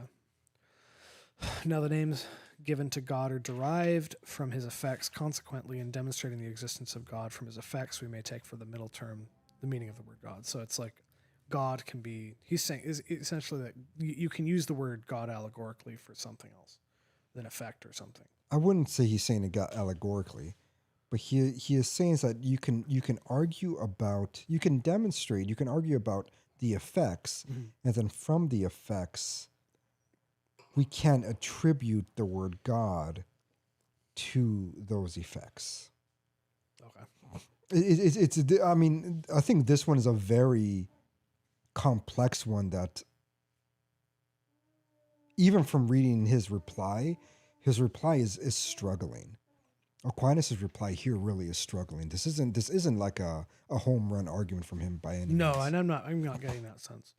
Yeah, because another rule that objection 2 is referring to is also that the middle term must be known. It has to be distributed, and so a distributed term means that therefore it is something that is known. And so if you have two affirmative premises, but the affirmative premises are identical to one another, and then there's nothing really that can be concluded from it because nothing can be known. And so for example, if you have two A premises, and so you say that all cats are felines. Mm-hmm. So all cats are felines, mm-hmm. And then you have a second proposition that says all, I guess. Do you need a breed of cat to say? Yes, all tigers are felines. Yeah. Because the feline is an undistributed term, meaning that it is the predicate in this case, it is not known since it's an A proposition. There is nothing that can really be concluded from that argumentation. So if you say all cats are felines and all tigers are felines, what's the conclusion therefore? Therefore, all cats are tigers? Or so you'd have to all tigers are cats? Just for the... So you say all cats are felines, mm-hmm. and for some reason we referred to some category of thing of which felines partook that was tiger. All felines are tigers, therefore all cats are tigers. There's a thing happening. No, yours would make it more valid. That's what I mean. I'm saying you. The only way I'm saying that The felines would have to be the subject in the Yes. next A proposition. Yes. It would have Yes. to be Yeah. But if you don't, if you have two terms that are undistributed, and then the conclusion cannot really be known, because now the conclusion is referring to something that has not been distributed. The middle term has not been distributed. What does that apply to? How does that apply? So to what he is objection? the difficulty is that what he is saying is that in the objection is saying that basically in every way that you argue for God, you're gonna have three complications basically. One, the complication is you can only know what God is not, which means that any direct argumentation for God is going to be invalid structurally because you only have negative premises. Yeah. The other one is that even if you were to include one negative premise, then your conclusion about God would still be negative. Yeah. So even if you have a valid structure, you can never know affirmatively anything about So God. how would you answer that objection? And then in the end, he's saying that, and then even if you did do it with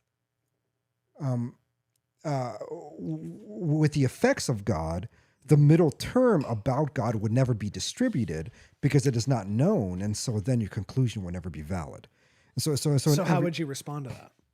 What he is responding is that then we just have to look at the effects, and then in the end of the effects, we have to attribute God, Which is true. which is what you're going to see At in the some next. point, I mean, is true. In the next article is what you're going to see how he does that. Yeah, but you're saying this argument is not standalone. I think It's not. It barely. yes, it barely passes the threshold because then basically a person objection to it will be like, then show me an argument in which And then he does that. yeah. Okay. So reply to objection 3, which is we've gotten through a lot of pages. It's the proportion one. So it's you can't demonstrate God because the effects are not that God is infinite and the effects are finite. There's no mathematical proportion between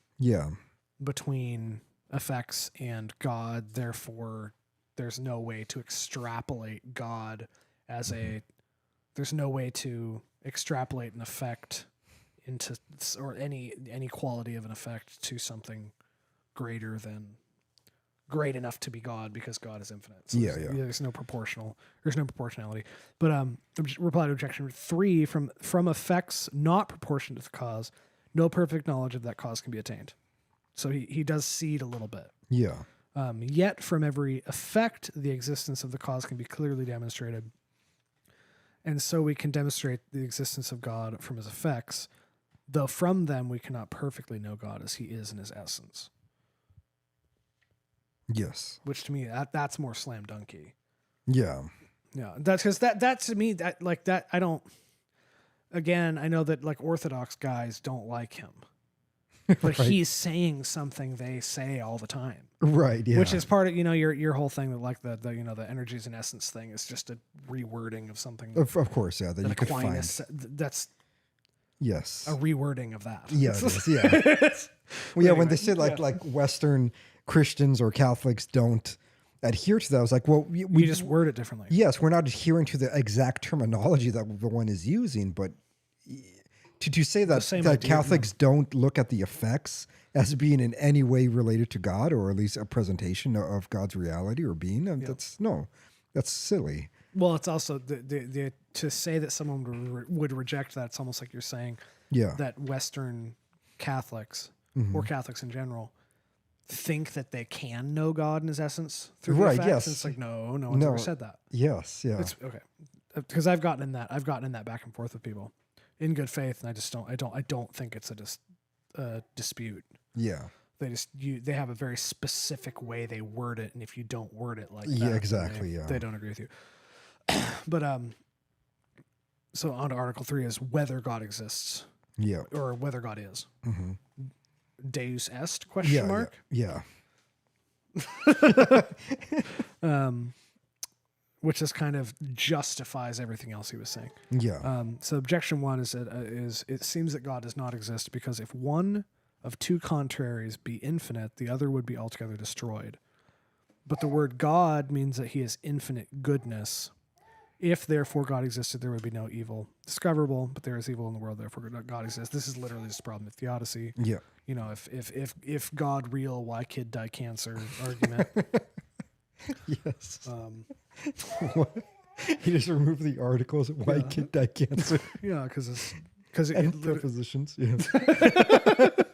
Just make him into a beast. that's because it's that stupid. Yes. It's the dumbest objection of the whole thing. That's why when I read David Bentley Hart's entire thesis on it, I was like, okay, man. If God good, then why I sniffle?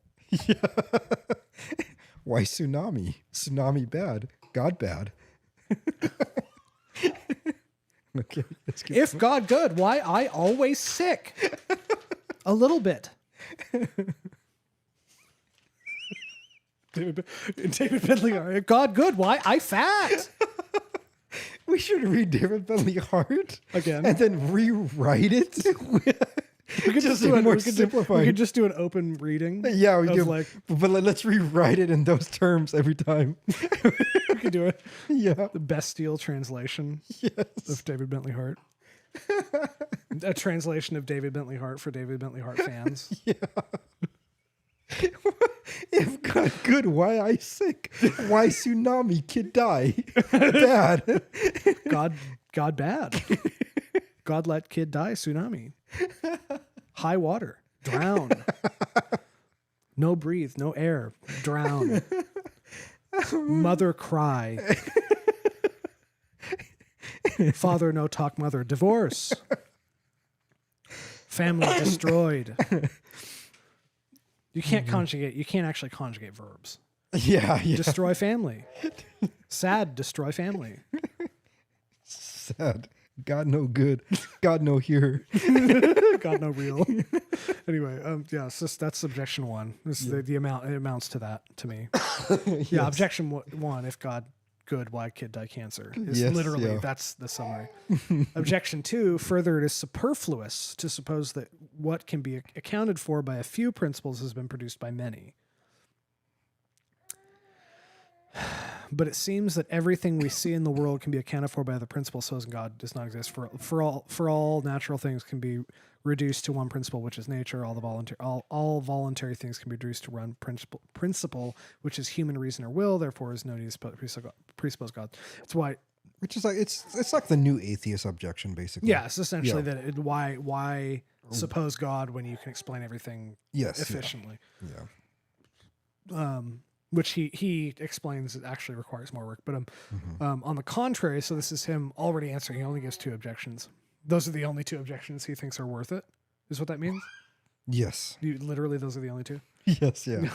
Anything else is... Basically, one is the problem with theodicy, which is essentially is probably the most potent, like emotionally potent argument against the existence of the reality of God. Yes, yeah. That's the one that gets the most people. Yeah. And then the new atheist we don't one. need God to explain all this. Yeah. Just imagine Sam Harris's face when you read that one. The cropped up face. Yeah. We could just suppose we should just nature. use his image as our thumbnail on the screen. We should, yes. That's Whenever we're reading objections like that, just Sam Harris's face. Yeah, but it's essentially really the same thing.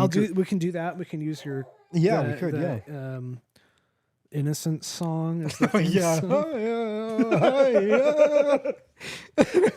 so weird. End of innocence. Return to innocence. Return to innocence. Yeah. I'll use that as the theme song for this one. Yes, because it's just a podcast host. They're not going to copyright us or anything else. Yeah. So it's the same with Torn by Natalia Imbruglia. Yes. It was beautiful. That was, it was like, I wish that was our theme song forever. I love that, yeah. I could just do that. You should. For season 4, it's just random songs we like. Yeah, every episode.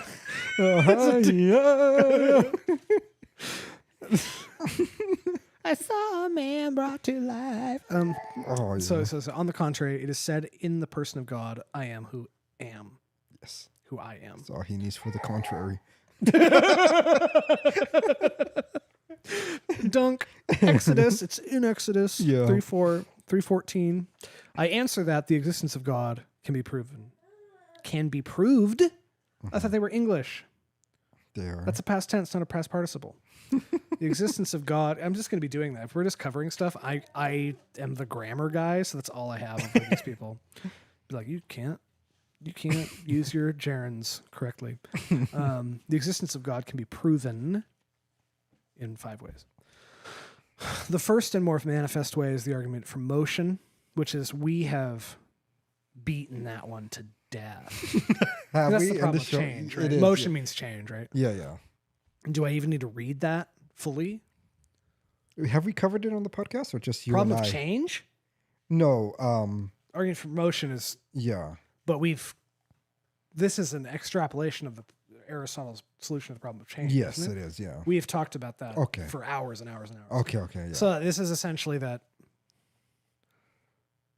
for everything constantly exists in everything that exists is in a constant state of potential, and that can only be the case if there is an actuality on which all of it no, that's not it.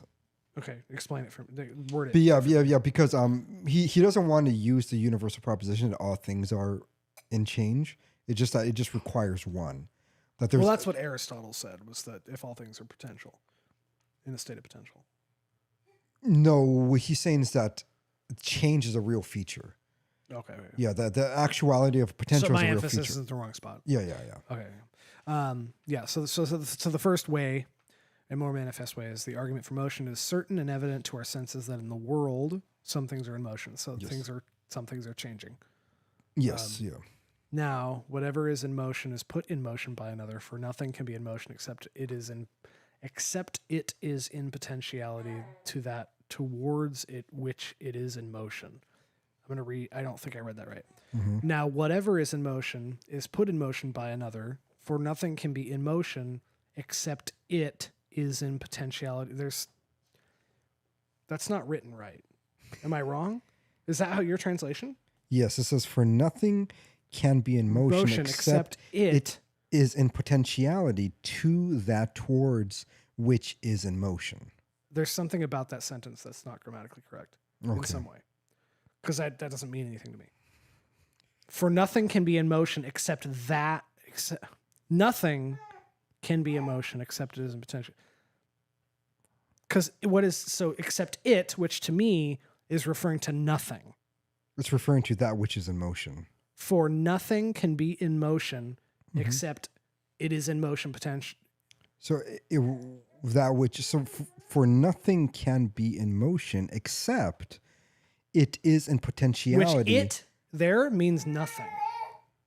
That's referring to nothing, that antecedent. For nothing can be So for nothing can be in motion except nothing can be in okay, so nothing can be in motion. But he uses the word except. Except it is in potential. What is it? That which is in motion. But that's not. Now, whatever is in motion is put in motion. Because so whatever is in motion is put in motion by another. And then this is just like a clause. And I think we're running up on the English thing. For nothing can be in motion. Okay, let me read it again. Amanda, are you getting what I'm saying? No, just listen to this, because Amanda's an English nerd also. Now, whatever is in motion is put in motion by another, right? Mm-hmm. You're correct. Fine grammar. Comma. For nothing can be in motion except it is in potentiality to that towards which it is in motion. There's something there that's not jiving. Are you hearing that? Yeah, she agrees with me. The English. She does that native thing where she looks like she just is waiting for you to stop talking, and then she can walk away. Elijah does that. He'll stare, and I'm like, "Do you want me to stop talking to you?" It is put in motion by another, for nothing can be in motion except it is except that which. Anyway, that sentence actually doesn't make sense to me, because I don't. It's the Yeah. I don't know what's referring to what. It is just referring to that which is in motion. For nothing can be in motion. Yeah, but that's not the beginning of the sentence. I know, but there's a comma there, so it's the beginning of a clause. Okay, yes. So For nothing can be in motion except it is in potentiality. That which is in potentiality. No, that which is in motion is in potentiality. No, can I let me to read that okay, towards which is in motion. I know this is probably annoying to listen to for me, but it should say, for nothing can be in motion except that which is in potentiality to that towards which it is in motion. It's not, they're doing, it's very badly written sentence. Very badly written sentence. Yeah. Because I have to rewrite it for it to, I know what it wants to mean, but I'm sitting here and I'm trying to submit myself to the official translation. It's just not good. Yeah. So I think, because you actually spent some time trying to rewrite this. Yeah. That needs to change because that doesn't make any sense. Yeah. And it doesn't make any sense from a fundamentally like grammatical standpoint. And I'm not trying, I just now figured out what that meant by rewording it. Okay, yeah. To what I assume it means, because that doesn't, the it is just accepted isn't like nothing. Yeah. I'll show this to my mother and be like, hey, this sentence is horribly written, right? And she'll be like, yeah. She'll be like, I couldn't even diagram that. Whereas a thing moves in as much as it is an act. So a thing changes proportionally to how much it's acting. The degree to which it's just that whatever is in motion is put in motion by another. Okay. Because so nothing. Whereas a thing moves in as much as it is an act. In as much as it is an act? As it is in act. As it is in actuality. Oh, okay. Okay. Yeah. Okay. For motion is nothing else than the reduction of something from potentiality to actuality. Yes. Yeah. But nothing can be reduced from potentiality to actuality except by something in a state of actuality. So yes, a thing can't be actualized unless it's actualized by some other thing. That's already in a state of actuality. Yeah. Thus, that which is actually hot as fire makes wood, which is potentially hot, to be actually hot, and thereby moves it and changes it. I actually think that's interesting because he makes like a... I'm trying to see exactly where did I write that? Oh, he uses fire as an example later on that I actually really liked in a way, but now it is not possible that the same thing should be at once in actuality and potentiality in the same respect. So you can't be potentially hot. You can't be actually hot and also potentially hot, because then you would just be actually hot. Yes, yeah. But something can be actually hot but potentially cold, but you can't be both potentially and actually the same thing. Yes, yeah. You know, which is actually just an example he gives, but so I'll skip that. But it is therefore impossible that in the same respect, in the same way, a thing should be both mover and moved, that it should be moved by itself. Therefore, whatever is in motion must be put in motion by another. If that by which it is put in motion be itself put in motion, then this also must need. This also must. Is this in your translation? Let me see. Does it say? Then this also must needs be put in motion by another. I'm trying to find it. Okay. Therefore, whatever is in motion must be put in motion by another. Whatever's in motion must be put in motion by another. Yes. That's not what I was saying. Wait. Then this. Okay. Can I see here? Mm-hmm. Where's the stand? By another. This is where you told me. So therefore, whatever is in motion has been put in motion by another. If that by which it is put in motion be itself put in motion. If that by which it is put in motion be itself put in motion. Needs be put. That's. Yes. I'm not liking the translation. Yes. Yeah. And I know it's pretentious of me, but you were saying that this. I know. That's what I'm saying. Must needs be put in motion by others. Yeah. And then this also must needs be put in motion by another. no, and that by another again. But this cannot go on to infinity. Yes. It's like no one talks like. Then this also must needs be put in motion by another. No. This it also sounds better once you do the British accent. Because then there will be no first mover and consequently no other mover. Seeing that some subsequent movers move only in as much as they are put in motion by the first mover, as the staff moves only because it is put in motion by the hand. Therefore, it is necessary to arrive at a first mover put in motion by another, and this everyone understands as God. Okay. Yeah. The argument's good, but I remember I wrote when I was reading this. Yeah. I was like, what? Who thought that was how you were supposed to word the language? Needs be. The second way is from the nature of efficient cause.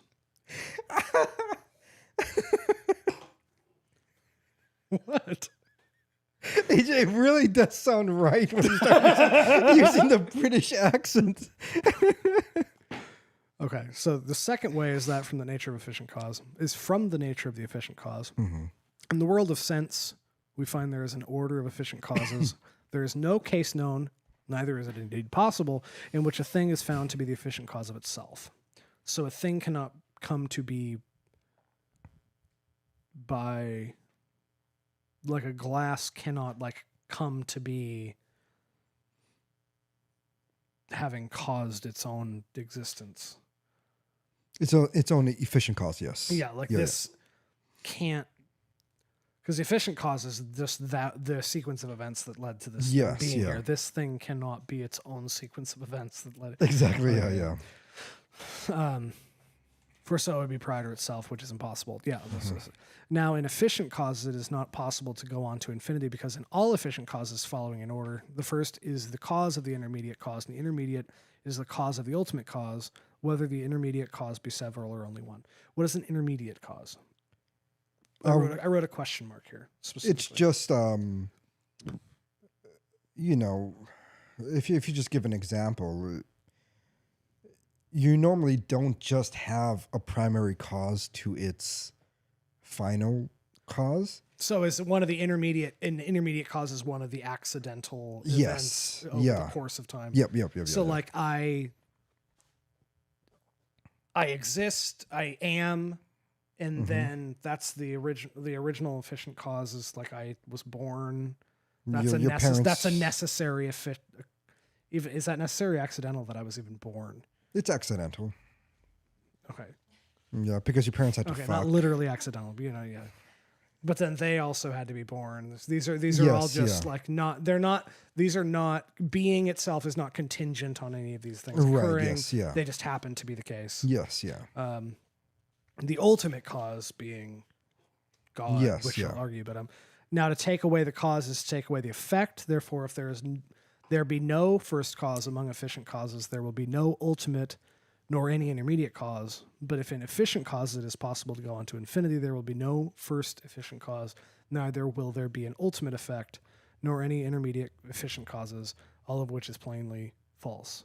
Therefore, it is necessary to admit a first efficient cause to which everyone gives the name God, which I think that one is very convincing to people. Yeah. There has to be a beginning. Yes, yeah. Because even just the way we experience time, there has to be some, even if it's not a temporal beginning, there has to be, everything has to have sprung from something. Yes. And I don't think he in here, he's not really talking about a temporal one, but he is talking about efficient causes. I'm using... Yeah. I don't even know if I'm speaking allegorically. It's just there. Yeah. Because sequence of events are always occurring and passing, and there just has to be some first efficient cause. Yes. There has to be a reason why we're here. Yes. Is that it? There's this.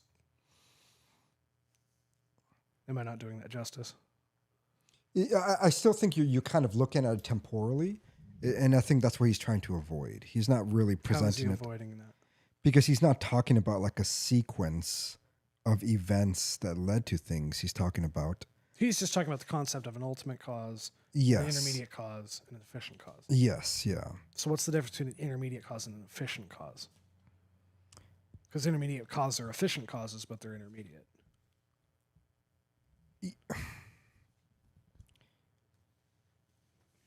What he's hold on, because I don't think he's separating those two. Maybe not. Yeah, he's just talking about this argument is about efficient causation. And he provides efficient cause as a category. And yes, this is intermediate and ultimate. The intermediate and ultimate, just like with that which is happening within the efficient causal chain, but which the is chain a sequence. But the chain isn't temporal is hierarchical. Yes. Yeah. Yeah. Yeah. And I think it's easier to make some stupid, mildly inaccurate allegory of time more than it is a hierarchy. Yeah, but I do think it's important because he doesn't believe that you can temporally trace back a point, and nor was he concerned whether there's a temporal point in which God created things or anything like that. He's talking about in the structure, in the structure of efficient causes, its reality cannot be its own efficient cause. Yeah. And since it cannot be its own efficient cause, the example I normally give is just like chemistry. Oh, wait. Reality cannot have its own efficient cause. Because things cannot have their own efficient cause.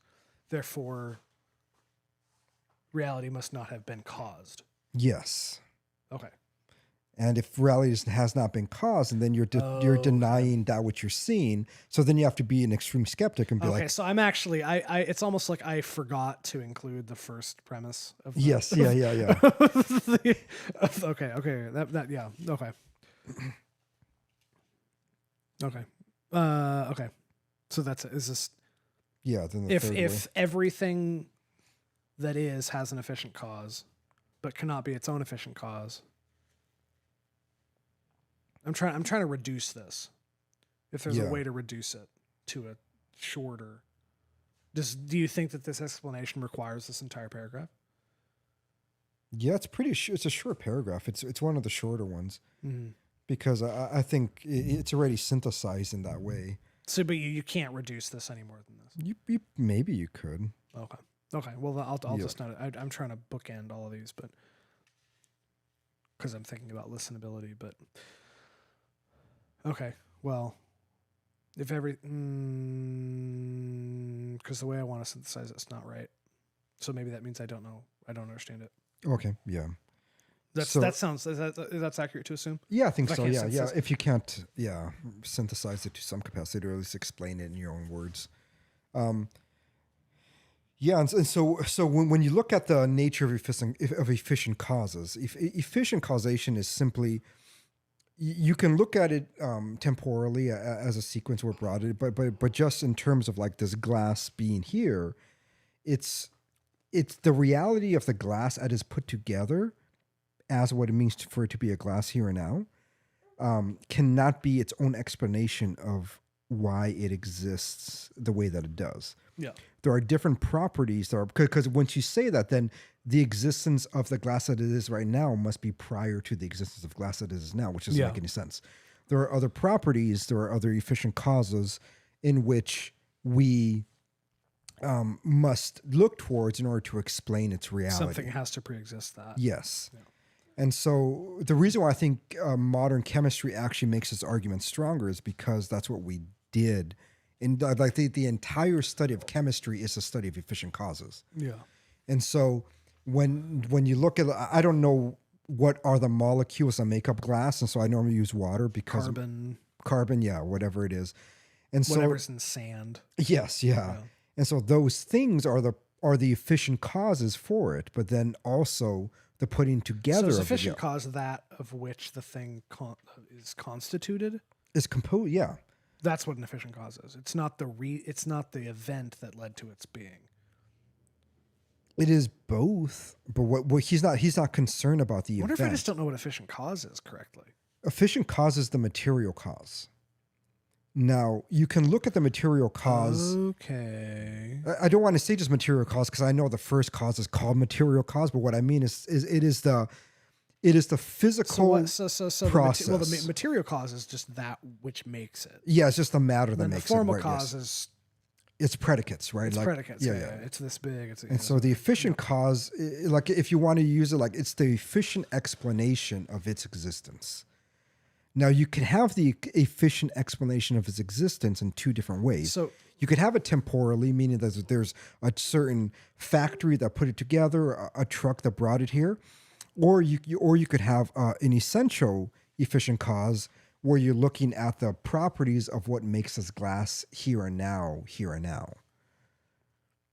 And that's that second way of looking but when at it. When you said something like, the molecules are the efficient cause of it, but also the material cause of it. No. The reason why I use the word material is because you're not No, and looking at its purpose. It's not its final causation. No, I understand It's that. the efficiency of the explanation of its existence. Mm-hmm. You can do that efficiently either with temporal explanation or you could do that with hierarchical. What he is looking at is the hierarchy of what makes us glass to glass.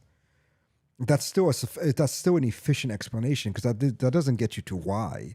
It just But gets there's you. an overlap between the material cause of the thing and the efficient cause of the thing in some areas. There's an overlap in each one of the causations. Yeah. Same thing with formal causation. There's an overlap with that to the final causation and so on and so forth. And so the efficient cause. It's hard for me to not conceive of efficient cause as temporal. Because then it's just material to me. In the way I'm discovering that now. Yeah, I've never thought of that. Because the material explanation is simply more observable in the immediacy, where I would say an efficient cause explanation, like in chemistry, you can be speaking of Are things. those causes hierarchical? Yes. Okay. And that does help a bit. Yeah. And so with an essential efficient cause explanation. Yeah. The material causes this is carbon is easy because almost everything that exists has carbon in it. Yeah. The material cause, part of the material cause of this is carbon because it consists of carbon. Correct. Part of the material cause of this is carbon. Okay. Right? Because it consists of carbon. Sure. What do you mean? I think that's the efficient cause, what you're getting at. So what's the material cause? That is glass. It's just a matter.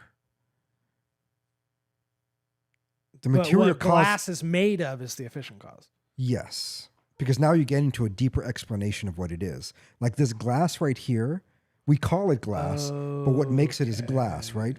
And then its formal cause is the shape in which the glass is formed. And the efficient cause is what glass is made of. Yes, yeah. Which is then the material cause of glass? No. It's just the efficient cause. Because this isn't. Wait. So because this is glass, it is not whatever led up to it. Yes, yeah. This isn't just those things. Yes. Because this isn't okay, so when I say I'm trying to come up with a different example. People are made of flesh. Okay, yes. Part of the efficient cause of that is water. Yeah. But it is not water. Yes, yeah. That's just part of the efficient cause. The material cause of a person is not water. Yes. People are not made of water. Yes, yeah. But, okay, so this is actually retooling a bit how I conceive of the way things are made. Yeah.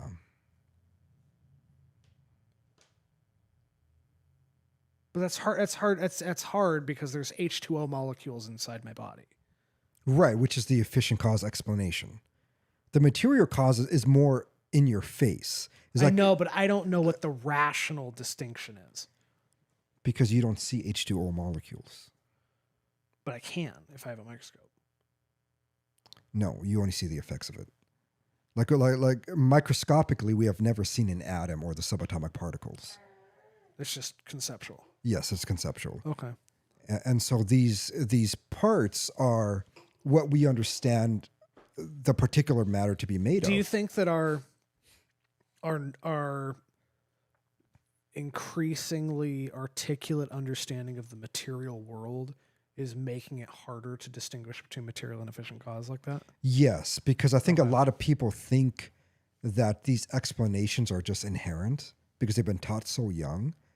It's like, no, what you see is like, so you might name the color, the texture, like these things. And so when I look at this table, I'm like, say, what is the material cause of this table? You say wood, plastic, I guess, also is over it, paint, dye, like all those things are just material causes. Okay. So when I say, again, wood has carbon in it, I don't know what all wood consists of. Yes, yeah. Molecularly, but it's carbon mostly. Yes, guess. but that you're already getting But- deep into explanation. here. But wood does not hierarchically partake of the form of carbon. It is a hierarchy I don't get it. because then, I don't. Yeah. I get it when you explain it. I don't think I could walk out of here and explain it. yeah. And I don't know if it's because So- I'm having to retool that much. Right. Because I think because the first part maybe I don't understand the relationship between material and efficient cause at all. So if I were to ask you, what is this book made of? What would Well, you I say? would say paper. Okay. But I know if I know what paper's of, why would I not say what paper's made of? Because what are you seeing? Are you seeing carbon? Are you seeing paper? But I know it's that. I know it's there. You don't know that though. Well, How do you know I can use that? a tool to know that's there. Yeah, but you If I had a yourself. certain How do you know that? a tool. Okay. How can I put this? I see your skin, but there's cells. And because I can grab a thing that exists and just look at you and be like, Yes. okay, why would I not just say your cells? Because then you're saying that skin is nothing. No, I'm saying it's comprised of cells, which I guess is the efficient cause. Yes, which is an But then I efficient- don't know what the point of saying material cause is. Because that is the first thing that we know. The first thing that we know, which Once is the I matter. can know what a thing consists of physically and observably, I don't know why that then isn't the material cause. Because it isn't something that you're encountering. Well, I literally am if I grab a microscope. Yes, and so then when you're talking about Why does a tool that I've Yeah. invented change it doesn't change? the hierarchy of cause? It doesn't. But why? Because skin isn't cells. No, it isn't. It's skin, which It's is skin. made of cells. Yes, and other things, but yes. Or whatever. Yeah. Partially. I'm just Yes, using partially made of cells, Skin yeah. cells, Yeah. whatever. Which are also made But- up of what are cells made up of? Because those has properties too. Yeah, of course. But So it's like me looking at the wall and be like, I don't see a wall. I see atoms. I see protons and neutrons and electrons. It's like, but well, why is that not true? because now you're going into an efficient causal explanation. That's not what I'm actually seeing. What am I seeing? Okay. I'm seeing red, light. I think I get it, but it's Yeah. not hitting me right. I get it. It's like Yeah. I get it, but I'm like, What part is I don't know if it's like I have to sleep on stuff and then wake Yeah. up tomorrow and my brain, like my mind, Yeah. grew a seventh arm, and then I'm like, oh, okay, that No, makes sense. I think what you said is kind of accurate. It is a rewiring of the way you think. Yeah, Because the way that we've been taught. because I think that's true. Is I hate when people say stuff like, Yeah. you know, a person's a clump of cells or whatever. It's like it's a dumb argument, but Yes. they're not wrong. It's not wrong. It is when you. It is not the complete answer. Exactly, yes. It isn't a complete answer. But it is true. It is People true are like, that. a fetus is a clump of cells. It's like, yes, Yes, but so is an adult human. yes, but they're not wrong. And I don't know why it's the separation between material cause and efficient Yeah. causes. And I think I was able to separate it more, incorporating the temporal aspect of efficient cause. But Yeah. once I'm like, oh, efficient cause isn't just temporal and sequential. Yes, Now it I have isn't. Yeah. no idea what Because efficient cause because is. in terms of temporality, there's nothing that really can be known. No, I understand that. Just, Yeah, we talked yeah, about that. yeah, at yeah. length. Like I know what you mean, yeah. but I'm like, okay, well, I actually don't know what efficient cause is at all. Like I could it's the things that the reasons it's the way it is. What It is, yes. At least it is the efficient explanation of the way something is. Yes. It isn't. What does efficient mean? It isn't complete. Does efficient mean effect? Yes. Is that what the etymology is? Is it? Yeah. Okay. Yeah. Because if I say this is materially glass, and then I can say efficiently it's glass. No, materially it's glass. Efficiently it would be sand, heat, the combination of these things. And so now you're getting into the efficient explanation. Okay, of and what is efficient cause less clean cut? No, it's very clean cut. Okay, I don't like it. I'll figure it out later. Can we go to the next one? Sure. Yeah, it's. I'll figure it out. And it's just, there's moments that I think I get irritated because I feel stupid. Because I'm not clicking at all. Well, I don't think that shows stupidity. No. I don't need sympathy or anything. I'm like. No, I'm not saying that. But I had this concept I thought I understood, and I'm like, now I have no idea what that means. Yeah. I still don't understand the material because those things, those atoms or whatever, are the material that make it. Yes, but that's not something that you're encountering. That doesn't feel objective enough. Because you're going deeper into the explanation of what you have encountered. The material cause is very immediate. It shouldn't take like an abstract understanding of breaking down something into something smaller. Mm-hmm. It's just, what do you see? You go to a child, what do you see there? A wall, okay? And that's why this is I think everyone having an intimate understanding of the efficient cause of everything to the degree that we do is really detrimental to people's understanding of reality. Because people then they just think that they know it. Like it is almost self-evident, and that's the way it comes to them. So I'm actually discovering I'm a victim of that. Yes, yeah. I understand the efficient causes of things to such a degree that the material cause does not make sense to me. Yes. It's almost like glass doesn't exist to me in any real way. And I'm not saying you, but I'm saying many of us don't even really understand the efficient causes. We just believe what was told to us. Okay. Yeah, like if you go to most people... what I think I'm doing is I'm desperate to rewire that this second because I don't like not knowing. Yes, yeah. I know there's a rewiring. It's a very, very tiny little shift. Yes, but I'm like, I sense I need to have a shift occurring. Yeah. And I'm like, it's not happening. I need it to happen. Like, so you just start getting impatient. Yes. And I'm like really uncomfortable not knowing. Yeah. Because I mean, we both agree that the understanding of efficient cause to the degree that we've known it and the emphasis we place in it has ruined most people's even intuition of other causes. Yeah. And also just put blinders on, because what ends up happening is that you think that that's all that really needs to be known in a way.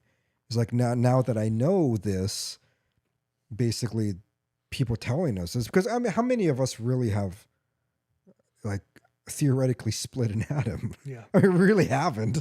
We've read it in like 100 people on Earth. Yes. We've read it in textbooks. We've been told. And so we believe. But there's no ways, like, you're not just walking around town and be like, well, I just encountered an atom. Like, Some people think that. But yes. It's like, yeah, but they don't. There is an element of like religious possession in that. But. Yeah. Okay. So maybe the efficient cause, I think even just from reading these, the efficient cause one was the hardest one for me to like get. Yeah. And I think that's just because I'm victim of contemporary thinking. Yeah. So moving on to the third one. The third one is taken. The third way of knowing that God is taken from possibility to necessity and runs thus. We find in nature things that... Hold on. Can you read that first sentence with the British accent? I'd love to hear it. It would be... But I don't know which British accent I did. Just do like... The third way is taken from possibility and necessity and runs thus. Beautiful. We find in nature things that are possible and to be and not to be, since they are found to be generated and to corrupt, and consequently, they are possible to be and not to be. It's so good. Okay, keep going. Sorry. Yeah, I'm not going to read it. Like that. I know. We find in nature things that are possible to be and not to be. I wish I could do a British accent. I can't do it at all. My only talent is accents. I remember in the office when they what was that when they were doing that southern accent and then what's his name, Oscar, tried to do, he was like plantations, he was like that's how I feel every time. I think it's like one of the Spick's curses. You don't even do a spicky accent super well. No, like we really can't just do accents in general. I think it's an English thing. Yeah, So there's actually, this is going to sound super weebish. Yeah. Have you ever seen Hetalia? No. It's an anime. Again, weeaboo crap, but Yeah. there's something about it. It's like a comedy show. Yeah.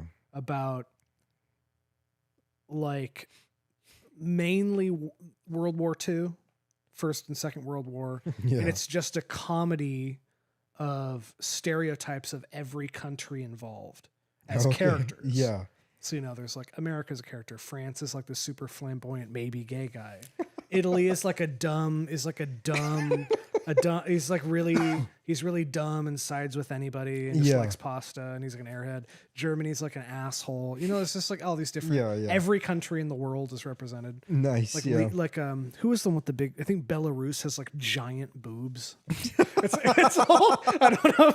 It's a whole thing. Yeah. But in the English translation, all the accents are represented and done.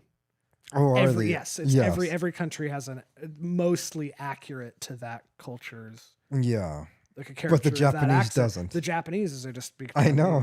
And I think it's because linguistically, it's English, as far as I've encountered, uses more of the mouth than any other language. Yeah, that makes sense. Because we use the back, the middle, the front. Yeah. You can speak Spanish almost like entirely using the front of your mouth. Yeah. Your mouth falls into one position. Yeah. And you just make sounds in that one position. Or with Japanese, it's also in the front. French is a lot of the back. Yeah. Same with German. German is a little more diverse. Norwegian is a lot more diverse, which is why people from Scandinavian countries generally, if they work at it, can adopt a pretty convincing American accent. English accent. Even British English uses less of the mouth than American English does. And I think the reason that Americans are so good at impressions is because we use so much of the mouth. Yeah. And we make such a wide variety of sounds. Yeah, that makes sense. Because that's why I know way more Americans who learned languages later in life with excellent accent than I do no other place on earth produces people that can even close to touch the proficiency with which Americans can mimic accents. Oh yeah. If they try. Yeah. It's a stereotype of, Americans being dumb and not speaking other languages, but Americans really, if an American tries for 6 months to a year to really learn a language to fluency, they get pretty close. No, yeah. I mean, sound-wise. You can look at Latinos that have lived in this country for 40 years, and they can be 50 they can years. be so fluent that they can discuss the most complex topics of philosophy. But it's always a heavy accent. And it's because there's in American English especially, we use so much of our mouth. Because when I go I'm using the back of the mouth, but then I make a consonant sound, it's the front of the mouth. Yes, yeah. It's a whole... Yeah. But then... It's different. You get, like an Indian dude. It's like he's always going to have that Indian accent. Yeah. Latinos always have their Latino accent. It's just... It's also why I think American facial body language is so diverse. Yeah. We don't talk with our hands a lot. Right, yeah. But because our mouths move so much when we talk that we don't need to. We're very familiar with our faces in a way that a lot of places aren't. Yeah. Because I've actually thought about that a lot. I'm like, why the hell can I not teach Japanese people how to say R correctly? And then I figure it out and I'm like, oh, they don't know they have to use the back of their mouth. Yeah. I'm like, and then I had a group of Japanese people together, like 4 or 5, and I was like, okay, just go, just let your mouth fall, make whatever vowel sound, just take your tongue, and pull it backwards. Don't do anything else. And they all go, and they're like, I'm like, there, just practice that. Yeah, that's the R sound. You just pull your tongue back. Don't do anything. You just pull your tongue back. That's weird. R. Yeah, it's no other language really. Very few languages do that. But it's technically a vowel sound. It's a vowel sound because you're not touching anything to anything else. Right. Because like French has like Yes, yeah. it's like the EU, the yeah. It's an sound. Like Korean has an sound. There's a lot of those, but then is also a vowel sound, but all the way in the back of the throat. The tongue's pulled all the way back.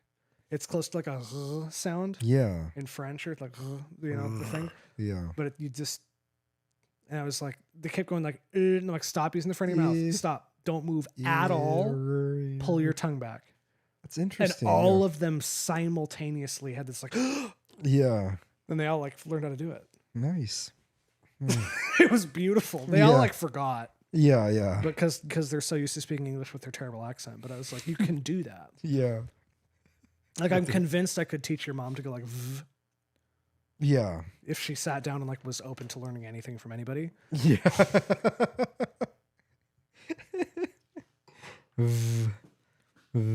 Because that's all it is an F. Yeah. Yeah. She can go F. Yeah. So just go. That's it. That's all an F. It's literally a voiced. It's a voiced and a plosive. Yeah. Consonant. So like b, p, b, p. The only difference is air and voice. Yeah. She knows how to go. Just go. Yeah. That's all a V is. I don't know. That's interesting. Yeah, when you showed me that, I was like, wow, I actually never thought of that. Yeah. Yeah. That's all I'm a linguistics nerd. But anyway, do we need to move on to the next one? We were saying about necessity, but we had an accent thing. Let's maybe go on to the third. Or his third way. Yeah. The third way is taking possibility and necessity and runs less. We find in nature things that are possible to be and not to be. So it's we say in nature, in the observation of the nature of things. Yeah. Not you go out in the woods and you find things that are possible to be and not to be. Right. No, Yeah. It's since they are found to be generated and to corrupt. To be generated means to be in accordance with nature, and to corrupt means to. No, generation means to come into being. Yes. Yeah. So to be. Yes. To become into being. And then to corrupt is to diverge. No, to decay, to die. Okay. Yeah. Okay. Mm-hmm. And consequently, they're possible to be and not to be. Did he just restate that? Yeah, he did. Okay. But it's impossible for these always to exist, for that which is possible not to be at some time is not. So if for something to be possible, it cannot actually be. Say it again. But it is impossible for these to always exist, for that which is possible not to be at some point is not. Yes. If it's possible to be, it isn't at some point. Like for it to be possible, it has to at some point be potential because it is possible. Yeah. Yeah. I mean, it's not actual. Do we need to quit? Or do you want to get through the last two? I don't know. How long are we? Maybe we should continue this next week. You want to quit suddenly? We have two left. I mean, it's a page. Yeah. If you're falling asleep, we can be done, but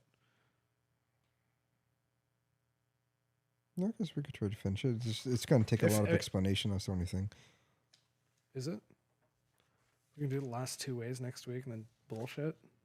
Like it's up to you. Third. I mean, you've yawned 4 times in the last couple of minutes. Oh, sorry. Yeah. No. I monitor your body language. Yeah. That's why I asked if you needed to be done, but fit 2.5 hours. But I know. I think we should finish it next week. So do the last 2 ways, or we'll have to do 3. Last 3 ways and the last 2 objections, and then bullshit for.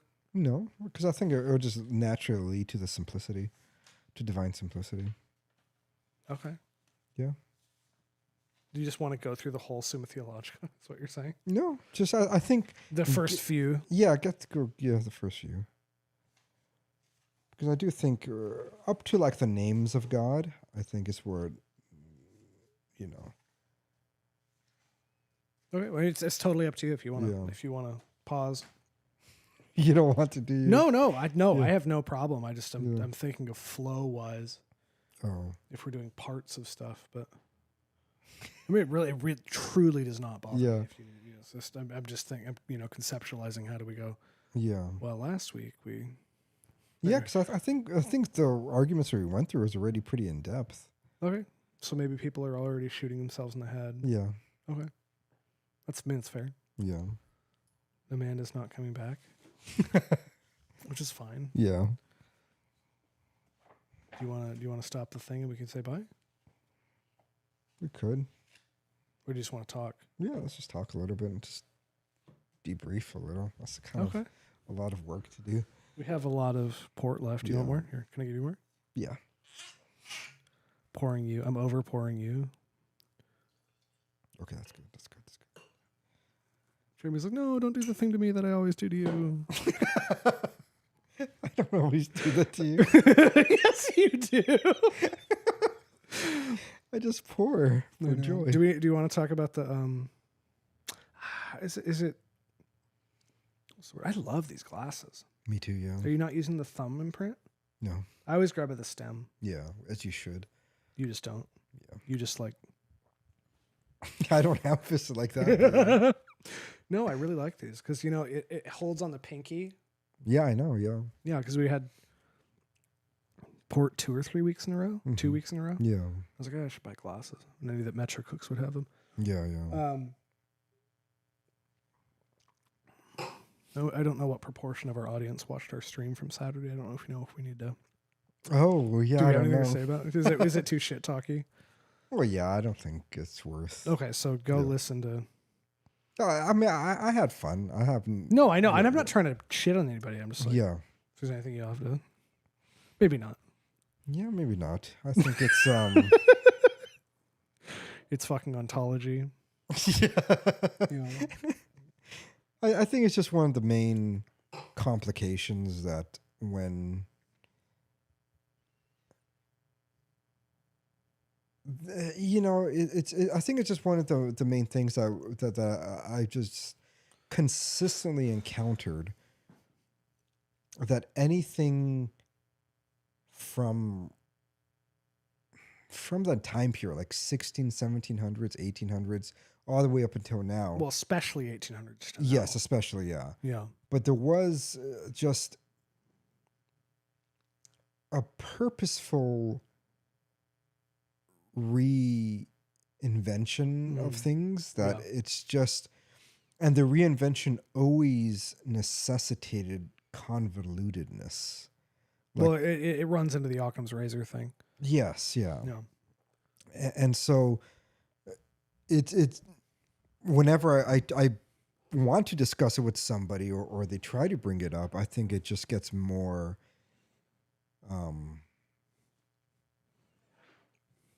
almost insane, I guess. Yeah. Because it just there's not going to be a coherent agreement, because the one thing that I'm always going to, I guess, require is legitimate reason why a term needed to have been, because that was the reinvented and problem. defined. So to kind of get into a discussion of something that wasn't presented during the stream, but was presented as a counter to what you and I were saying, was that obviously saying, if your only argument is that etymologically economics meant this at some point, that is not itself enough, because the usage of words do change. Yes, obviously. Yeah. And your whole argument that economics means management of household, and by extension of that, the state, Right. Yeah. interstate relation. It's just the practice of managing resources, Yeah. money, food, space. Yeah. It's just policy. Yes. Yeah. You're not saying that that is the case because that is how the word is used. You're saying that is kind of what you're saying, but Yeah. you weren't. The argument isn't an affirmative of that. Right. It's that I reject your usage of the word because it's dumb. Yes. It's not that this word means this because this is the way everyone's always used it. Mm-hmm. Therefore, you must submit to me, whatever, all that. It's just, I think your way of using it is dumb. Mm-hmm. This is how I use it. Convince me I should use it that way. Yes. So yeah, that's what I was saying. Well, that's all that when you say something like freedom, liberty. Yes. Like, I think your definition of that is relative and bad. Mm-hmm. And inaccurate and stupid. Yeah. This is what I mean by that. Mm-hmm. And you have not convinced me that I should use it that way. Yes. And you Because normally, in order for I think a legitimate change of a definition, there had to have been something lacking in the original. Yeah. And what I'm saying is, if there was nothing lacking, what was the point then? Because then the point would have to be something further. And the part of the conversation I wanted to get at that would have been more interesting is the reality that the reason why, and I think just historically it's indisputable, the reason why economics needed to change was because there needed to have been something to replace metaphysics. That in the destruction of metaphysics, then man becomes the measurement of things. Yeah.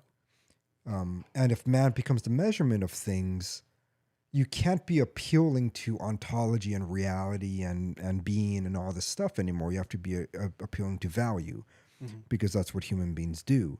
And so if value then becomes something greater than simply an activity that humans beings do in terms of desire, then you have to construct some kind of ontological value without calling it that.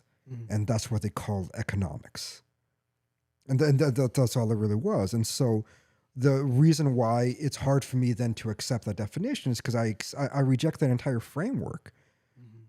Like what I'm saying is that there's reality. There's being. I'm Catholic. I'm going to call that God. I'm going to call it all these terms in which it is used. And from there, I can talk about ontology without ever referring to value. Something is simply ontologically true. Something is real, is referring to being itself. And so when one wants to continuously interject these notions that were described within this framework, but attempts to almost Catholicize it, what they're attempting to do is that then they're attempting to take a value theory and saying that, well, no, there is actual true value, and the true value is found in God. And so the true value that is found in God can be explained in this really obscure way. And what in the end, I'm saying what. Well, it unnecessary. attempts to, and again, I'm going to say this efficient costing. I know we had this whole conversation about that, but I feel like, am I correct in saying that it attempts, the ultimate value is in God? Yeah. I'd almost want to hear multiple senses of value presented, because when someone who's very inundated in economic ideas and values them, which I know I just said values, because it is human behavior. Human beings value things. Yeah. Yes, but that does not necessarily mean that value, quote unquote, reflects being, because human appetites don't necessarily reflect being. Right. Yeah. Yeah, they can be corrupt or whatever. They can be, Yeah. they can be evil and all that. So it's like, Yeah. I don't like that part, Mm-hmm. that people are necessarily always oriented towards God. Therefore, anything that people want to spend money on must be good, Mm-hmm. and that therefore sin is always monetarily punished in a certain way. Like, oh, if Yeah. you do good, you'll be rewarded financially. If you do evil, you'll be And punished I don't financially. think that's something like Andrew was saying, because in the end of the day, what he was saying was that when you have when you observe reality, and if I'm wrong, obviously he could write and correct it, but just from writing him an immense amount of times on Twitter and reading his arguments and listening to his arguments, what normally he's presenting is that there is actual ontological value to human behavior, and that You mean value monetarily, economically? He would say that it is not monetarily only, even though he's going to phrase it in monetary terms, in terms of like, a return on investment. He always uses these like I would say economical terms, because that is economics. It's just, but Practical application of yes, but what he's saying economics is, and many people that agree with this worldview, is that economics is intentional human behavior. Which is just, to me, like ethics. Part of it will be ethics, and but ontology. Yes, exactly. And so what I was saying is that there was already disciplines in place that took care of that. Yeah, it's fucking ontology. Yeah. And so there's no reason then to call that economics. And that's all I'm saying is that's why in the beginning I was like, my position is not that I don't think a Catholic can. Of course he can. I don't give a shit. If a Catholic wanted to sit there and use modern definitions of economics and no longer use the term ontology, that's fine, do that. But it's stupid. That's all I'm saying. All I'm saying is that in the end, it doesn't accomplish anything that hasn't already been accomplished by thinkers, but you're just rewording things and you're using new terminologies to refer to things that has already existed prior to any theories of economics, prior to Austrian School of Economics. Philosophers and theologians have already had theories of intentional human behavior. It's called philosophy of person. Yes, there's already these schools of thought that were vastly developed for over 1,000 years of what intentional human behavior is, what it consists of, what human beings value, what they don't value, what they ought to value, and so on and so forth. That you could go to a prudential route with that, or you could go to an ontological route with that, and these are already disciplines that are in place. And so then to say that all of those disciplines in some way were lacking, that now we necessitate economics. It would necessitate the fabrication of an entirely separate thought that encapsulates and almost like annexes the jurisdiction of these other ideas. It robs them. Yes, yeah. And then you take a term that already means something and has meant something for a long fucking time, since ancient Greece, and then say now this term is going to refer to intentional human behavior. And my point is the same as it is with anarchists, is like, if somebody wants to come up with a political theory about consent, I have no issue with that. Well, you do practically, but you're saying that they can do that. They can do that, yes. But then when you say that is anarchy, and whatever you read historically about anarchy is referring to this, it's like, well, it's not. Yeah. And then if you say everything that Aquinas was talking about intentional human behavior is referring to economics, it's like, it's not. Because that term meant something to them. Yeah. And that term meant something for a long fucking time. Yeah. And then they were using other terms to refer to intentional human behavior that I would say has already successfully explained human behavior. And then when you want to claim, well, then economics is not just monetary, then why are you describing human behavior in terms of investments, return on investments, So the only and so on and so forth? reason, because that's my issue, is the only reason that one would demand that categorical shift occur would be if you conceive of these areas of ontology, philosophy of person, ethics, are intrinsically monetary. Yes. It's the only reason you do that. Otherwise, you would just go, oh, okay. Yes. Like if I said, no, that's actually an ontological claim. Yeah. That's not economic. That itself is not economics. It might have economic implications. If you don't believe that human action is inherently monetary, if the reason, if the fundamental reason that you are, I'm like forming a giant sentence, I guess. If the fundamental reason to understand human behavior is not to understand the financial ramifications or consequences of said behavior, then you would just submit.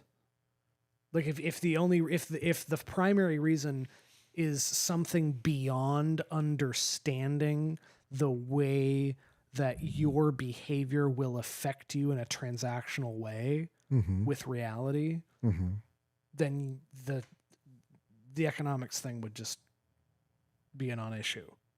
It would just you would just go, oh, okay. You just yes, like, But if for people to adhere to to subscribe to the idea of economics as this like ultra mega super bloated thing that doesn't exist, that isn't real. Yeah. You have to then, because even just people don't, I almost view etymology as like the linguistic equivalent of like genetic memory. Yeah, yeah. You know, like if someone, you know, we say economics, people don't know that they're talking about management of household, but they are. Right, yes. Because that's you. I don't know if you affirmed my argument one time, but I kind of, you know, I had the idea that if one, it is, you know, it's rational to say that quantity two is a quantity more than 1 less than 3. Yes, yeah. The integer more than 1 less than 3 is 2, plus 2 equals 4. And the fact that 2 is 2 is fundamental to understanding the equation. Yeah. That is 2 plus 2 equals 4 quantity-wise. Yeah, yeah. I would apply the same exact logic to etymology. Yes, I agree with you. If you say economics means this because the different parts of the word refer to these realities in the same way that numbers refer to abstract realities. Yeah. Like ontology means study of the structure of being. And that's what those words refer to. Yes, yeah. And those parts of the word are actual references to things that exist very, very definitely. Yes. In the same way that like 3 times 9 is 27. It's the same thing. So when you say, oh, economics doesn't actually mean this, it means this. Yeah. There, you do not have an argument when someone says, well, actually 2 plus 2 is 7. Right, yeah. Because then they're using 2 to refer to 3.5 or whatever. Exactly, yeah. It's the same. Well, I don't want 2 to mean that anymore. I want it to mean this. Yes. So, okay, well then if you can do that. Yeah. You actually can do that. You can, exactly, yeah. Because that's how words work. Yes, yeah. And I think when you say like, oh, it's almost like the genetic of things, I think it's a good way to put it, because then when you talk to people who ascribe to contemporary Austrian school of economics, then everything that they speak of is always in terms of monetary value. Investment. Yes. Yeah. So they look at it. Well, it's just they discuss behavior as an investment. Yes, because then you can't escape it. The moment you use that term, the reason why you want to be using the term economics rather than ontology or rather than moral theory or rather than whatever is because there is something to that term that you're aware of that is referring to household management. Yeah. That you can't escape in every description. It's the same. Well, that's something I asked him, and I don't want to. I'm not going to beat up on him. I'm not. Yeah, me either. At all. But Yeah. it's just the law of demand is an economic principle. Yes. Yeah. Okay. Yes. Yeah. I would say no. It's an ontological principle Mm-hmm. with economic implications, Yes. Yeah. which is I think the proper way to word that because it's an observation of human behavior, which is Yes. ontological, Yeah. with implications that would influence the way that you should order your economy or whatever. Yes. Yeah. When I say something like that and someone goes, no, it's economic, Yeah. that means that they want ontology to be including more than simply a recognition of what is. Because when they talk about economic principles, it's not simply an observation of what is. You're right. Yeah. It's what is plus these implications that they want to say are so inherent to the observation Yes. Yeah. that they are it. Yes. Yeah. They are the observation. The law of supply and demand is so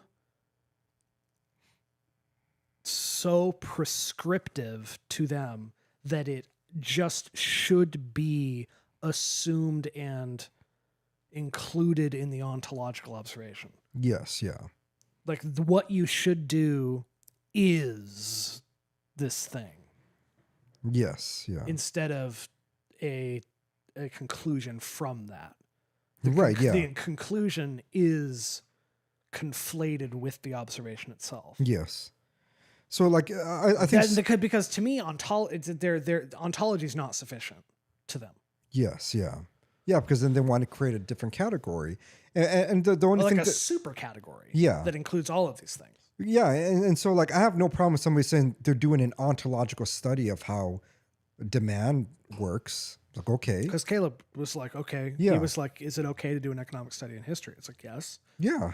Because you can study how they used money, what they did with their resources, how they Right. Which is who just, did what, where it's they a put historical people. analysis of things. Yeah. which is what economics is. Yes. Properly. But then when Economic study is a historical observation. yes, like if you're going to do that, that's different. Yeah. Yeah.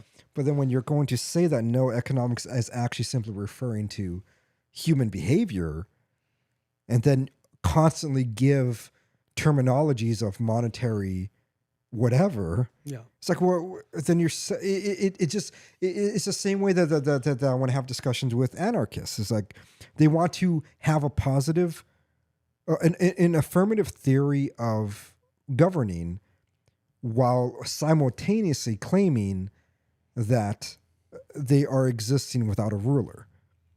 It's like, well, you're not being coherent. You're not really saying anything, just.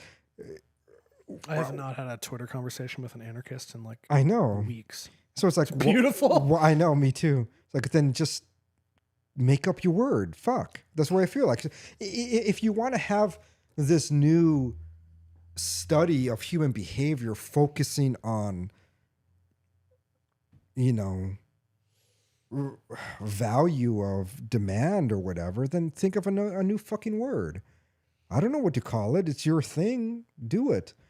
But then don't take something existing and then try to convince everybody that this is what Aquinas was doing all along. It's like he wasn't. How often do you hear or read these people talking about return on investments? You don't. And so, if somebody wants this newfangled I reality, mean, it's literally the equivalent of 5 actually means 12, but it is 5. yes, yeah. So the whole time when you read these mathematicians, what they really meant was this, and it's like It's no, literally that's the what they're same saying. exact thing. Yeah, right, yeah. And so that's what begins to drive me crazy. It's like, well, no, there has to be, there has to be a reference back to what these terms originally meant and to what they're referring to, because there's a reason why then all the examples that they give is going to be in reference of its original definition, whether it's an anarchist, whether it is a contemporary economist or whatever. Is that what they end up doing is that they always begin wanting to use terminologies that refer to their original definition while negating the original definition. Yeah. And yeah, and so then I think that's when the dispute just gets more insane, and I think it just can be unresolved. In the end of the day, there's nothing that can be resolved at that point. It's like, okay, well then you're accepting something that I would continuously claim is not necessary, unless you show me that somehow Aquinas was deficient, and now we need this new introduction of a more bloated understanding of things in order to to more properly discuss. And this is again, human behavior. This is not a commentary on anybody specific in any way. Yeah. Because I sympathize with it, but what happens, especially with American converts, is especially high IQ, intelligent, capable, intellectually adept people. Yeah. Is you're like, okay, I think Catholicism is true. Yeah. But now I have to start justifying it to myself. There is such an innate instinct among, or like almost bred into Americans, that really makes it nearly impossible to actually submit to anything. Yeah.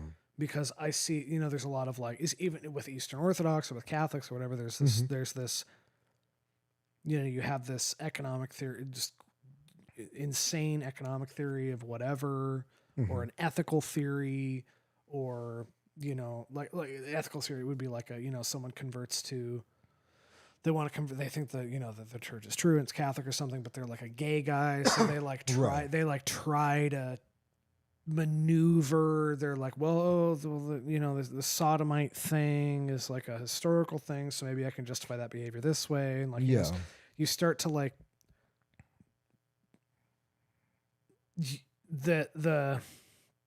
the instinct to find a loophole to maintain whatever thing you thought before you encountered the truth, and reconcile it with the truth, is really, really strong with Americans. Yeah, I think that's a good way to put it. Yeah, which is why I think that people who are really, really concerned with economics as a theory, when they convert, cling so hard, or I guess desperately, to the defining feature of their concept of reality.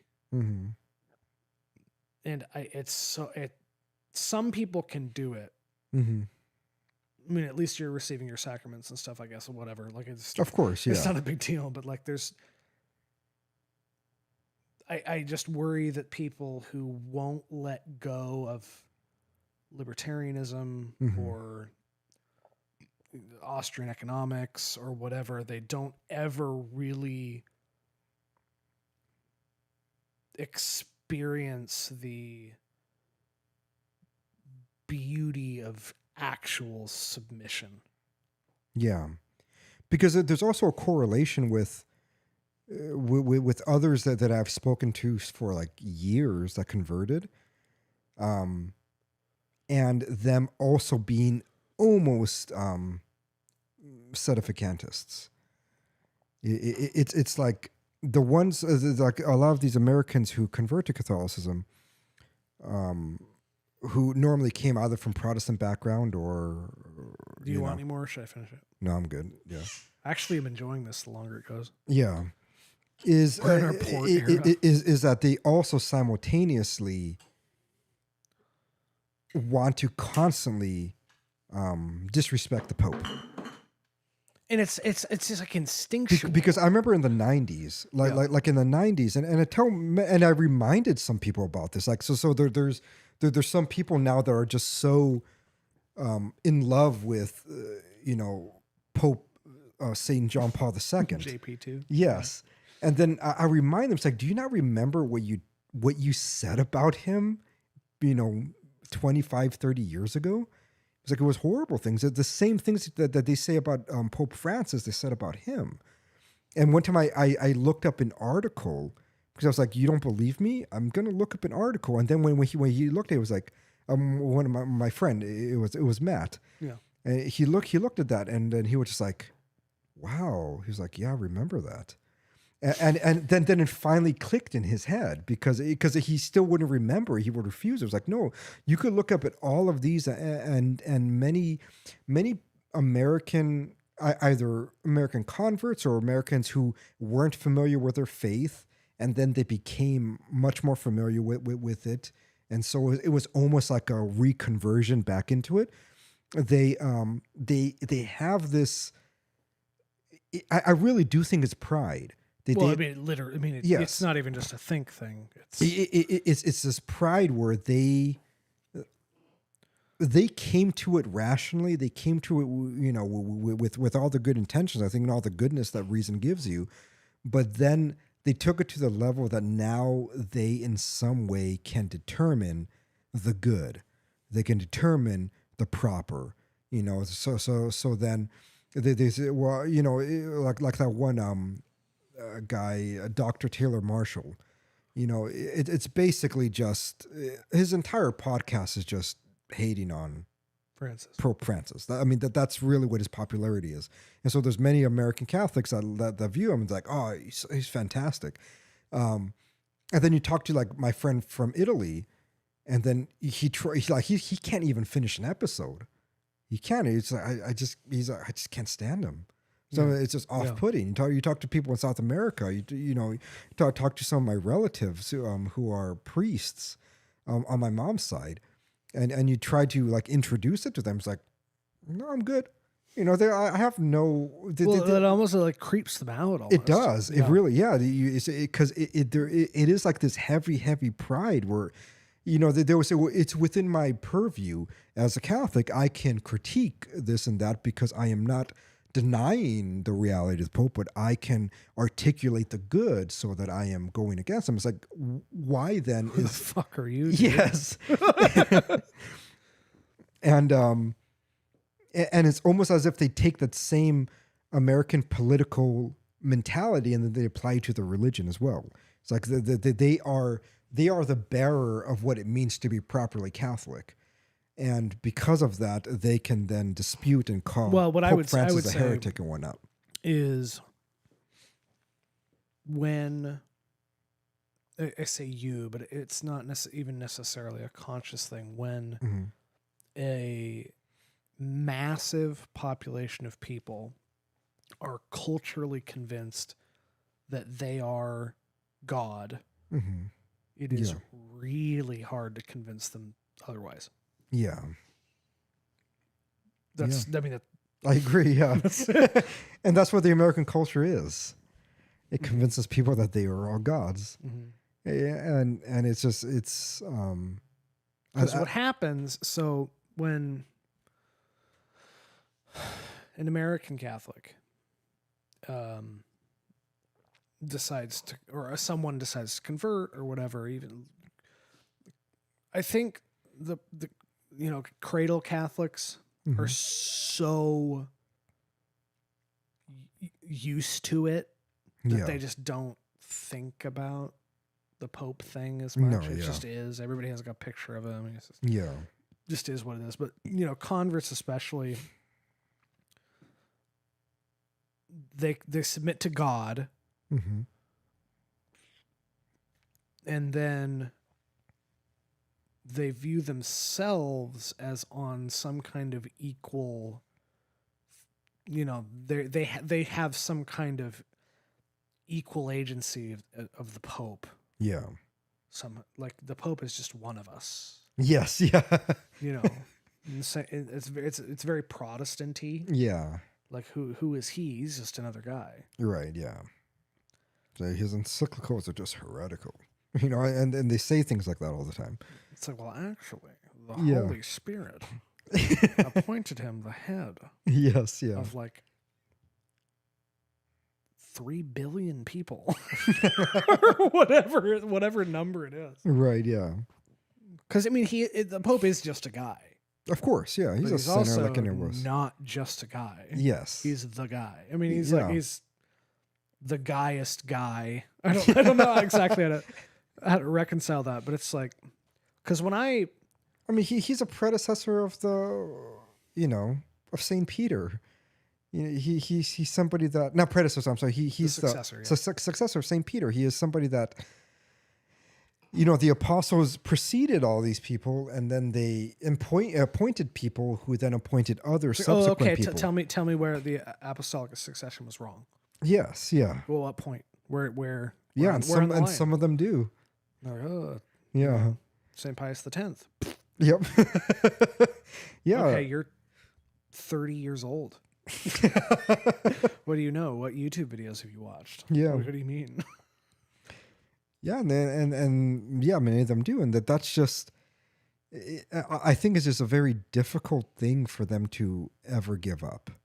It's like giving up that. Well, I don't even think it's a conscious giving up thing. I think it's so culturally ingrained in people that it's default mode. Yeah. And it's so default they don't even know it's happening. Yeah. You don't think they're aware of it at all? And just they struggle with it? Some yes. Yeah. Some yes. Majority no. I don't think so. So they're just in a complete state of ignorance, you think? I really genuinely think what they're doing is right. Yes, completely. I think there are people who, like, once you start to recognize a struggle, you just end up on the other side of that. Like, they eventually just give it up. Unless they're so prideful they can't, or whatever. Mm-hmm. But that's actually something I've really, really loved about actually sitting in the RC, is it OCIA now? I guess, yeah. Order of Catholic, I didn't know they changed that. Order of Catholic Initiation for Adults or something. Yeah. It's RC. It's I like how the priest is always like, it used to be called RCIA, but it's OCIA now. Yeah. It's OCIA now. It's not OCIA. RCIA. It's not called RCIA. Yeah. I think on websites, Catholic parishes are horrifically bad at maintaining their websites. Have you noticed that? Yes, I know. I'm like, why nowhere on any of their websites to just say classes start this day? Yeah, oh no. Or to call around. Like, what's going on with that? Who maintains the websites? They all look like they're from 2005, and none of them list any dates. Just have a date section. Like, hey, if you want to come join us and start your journey. It's normally just like some old lady. Like, hey, it's September 30th, dude. Show up. 6 p.m., whatever it is. No information. And I have to call between the hours of 10 a.m. and 1 p.m. on 3 days a week. And then some person is going to be like, oh, wait, you know what? Let me, like faith formation? Like, what is that? And they're like, I'm like, RCIA? And they're like, yeah, that. Like, no one called it faith formation. Is that a thing? Everybody calls it faith formation. No one ever calls it the proper name. Yeah. And you're like, oh, you know what? Let me, I'm going to ask I think the deacon's here right now. And I'm like, okay. And they put, the hold music goes. And they get back and they're like, yeah, it's a Tuesday at 7. I'm like, you couldn't just write that down somewhere? You guys have known this all year. It's like it's the same thing. It's like, you know, this Tuesday before Easter, you know, this many weeks in advance. Yeah. Just write it down. You should know 10 years. The calendar is set for the next 1,000 years. Just have it written down. Just hit edit and then write. It starts now. Yeah. It starts this. It's like, what's the weird? That's the biggest hurdle to becoming Catholic is figuring out when the hell the classes start. You have to make sure you're really committed. They're like, oh my God, you did call. No, there's because I called the cathedral, and they're like, oh, you know what? Let me get your phone number, and I'll have the deacon call back. He's like, I don't know. He's like, okay, so he calls me back. I missed the call, and I call him back, and they're like talking about this whole sign. I'm like, yeah, I don't know if I need to sign up or so. I don't know how much work this requires of me to. If I just show up, or if there's like a thing I have to sign and like provide any information or whatever. Mm-hmm. And then the deacon calls me back and he's like, yeah, just show up. But just tell me that. Why does no one in the building knows this but you? Like, what is up with that? It's like, why is it so unorganized? Yeah. No website has that. None. They don't. Yeah, I know. Why? Because they're not like Protestants. They're not as bad as efficient, organized. They're not as bad as the Jews. So like the Jews don't believe in conversion. Most of them do. I think there's certain sects that do. Reformed Jews or whatever. Yeah. But the Catholics are not. They're not evangelists. They're not out there constantly saying like we got to get as many people as possible. They have sections on their website about faith formation and so. Just have the date. So just include the date. The thing is that if you really wanted to, you're gonna find out. That's just catty. That's not catty. That's just like catty. If you really want to, yeah, you're gonna find out. It's womanly. The way that you did. It's womanly. It would just show us true conviction. Oh, so if I cared enough, I'd prove it. Kind of, yes. Very woman. That's very feminine. No, it's kind of like, yes. It's very bitchy. Yeah, I think in a way it's I don't know if it's intentionally that way. I think it just happens that way because it's like I don't know. Like they know they have the truth. If he really loved me, he would just know. No, it's kind of like, so if he really loved me, he would clean the bathroom counter. And I've been waiting for months, and he won't just do it. No, it's kind of like... Or just tell me that that's what you want. I didn't know I was supposed to be doing that. But they do once you call them. If he really cared, he'd call me. Or he's busy! Or he's got stuff going on! Yes. Just give him the date! Put the date on the website. It takes 2 seconds. Edit. This class starts this day, period, done, save. It doesn't even have to look good. Just put the date on there. But the person doing the website doesn't know. They have to go find... Get one guy who knows. They have to go find the One guy can do it in 30 minutes for every church in the state. It's Alaska. Even in Belgium, it was hard. Like I don't think I haven't found a place ever that was just like this great website that has all the information. No, I just want a date. I don't need anything else. That's what I mean. Just like information about things. Any information. To give information of mass I times. could look up the Wikipedia article for rite of Catholic initiation for adults, and it would give me more information than any website for any church. Yes. But not the date. Not the date that I should show up. But you found out. So I have to call and then put on hold, and then some guy gives me a call back. I miss the call and do this. And I'm like, yeah, just put it in your website. but you found out. That's fine, sure, but great. It's just ridiculous that it's not online anywhere. I think it's good. I think it's stupid. I think it's good because it's like it only brings in people that actually care. You don't want like the stragglers that see it on the website and they're like, I might show up. and they They come, wouldn't show up they anyway. might come for a class and They be like, show up and anyway. they're like, ooh, that was interesting, and then they just don't come back anymore. Like it's an actual thing that you're doing, you know? Yeah, I think that's hopeful. I think that's overly optimistic. I just think I think just put the data. You're not going to convince me they shouldn't just put the data on the website. They Googled the church. yes, That's enough. No one goes. No one knows the names of the churches in town if they're not Catholic. yes, that's true. So you have to look up. You have to know the name. Someone has to tell you the name. Yeah, and he's like a. You're like Catholic Church Anchorage, and there's like 10, and you're like, ooh. Yeah, and so then you just like call and be like, hey. The gate. I think my point is the gatekeeping starts so early. It's part of the RCIA thing to have to look for the date. It is. It's amazing. It's amazing how annoying they make it. It's not even difficult. Just annoying. Yeah. Yeah, that's what I'm saying. It's not hard. It's just that you have to. I get it's almost by design. Yeah, but I really don't think it's intentional. I think a lot of it just the people working on the website don't really know.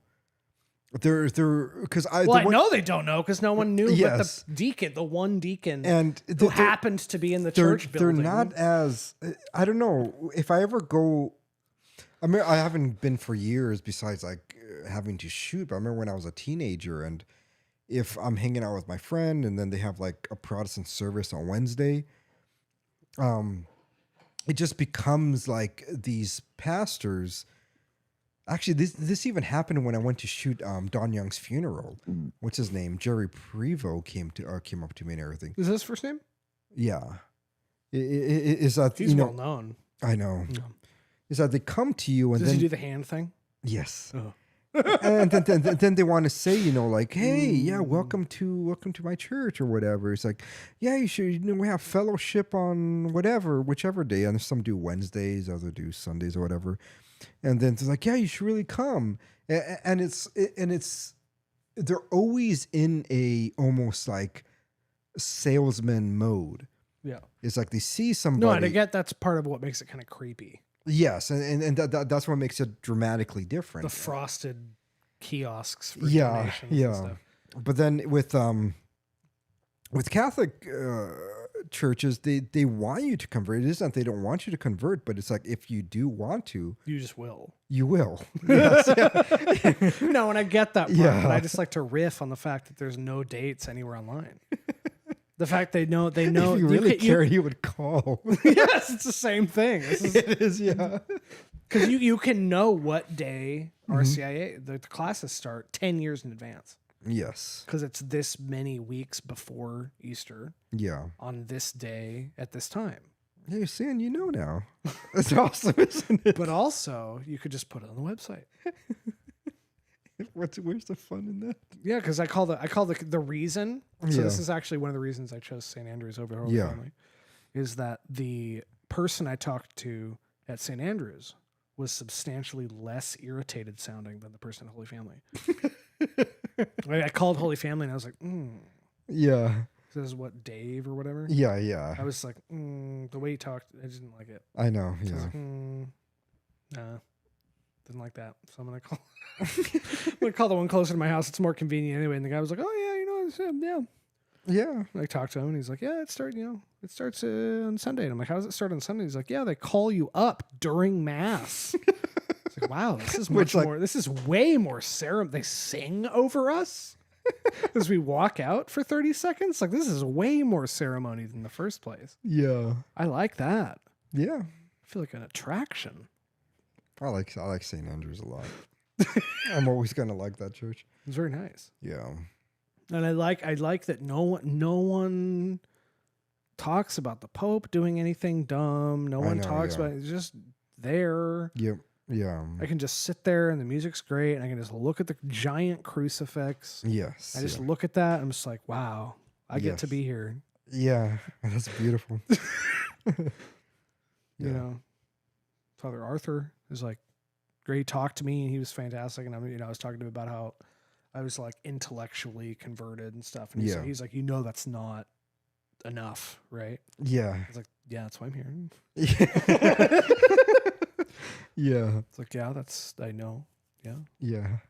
He's like, you know, you can rationalize as much as you want, but until you Yeah. do it. And I was like, well, I'm here. He just wants to make sure. No, I know. It's good. It's good. Yeah, I want to be catty and stuff. Yeah, I know. Yes. It's like, well, I am dedicating my time to do this, Mhm. and I'm here. What else am I supposed to say? Just telling you what I found interesting at first. Yeah. It was weird how quick he was. I wonder if he encounters a lot of people who are I think so. Yeah. intellectually interested but not Mm-hmm. living Yeah. in accordance with what they know. Yeah. Yeah. He immediately was like, nope, that's not enough. And I was like, I know that.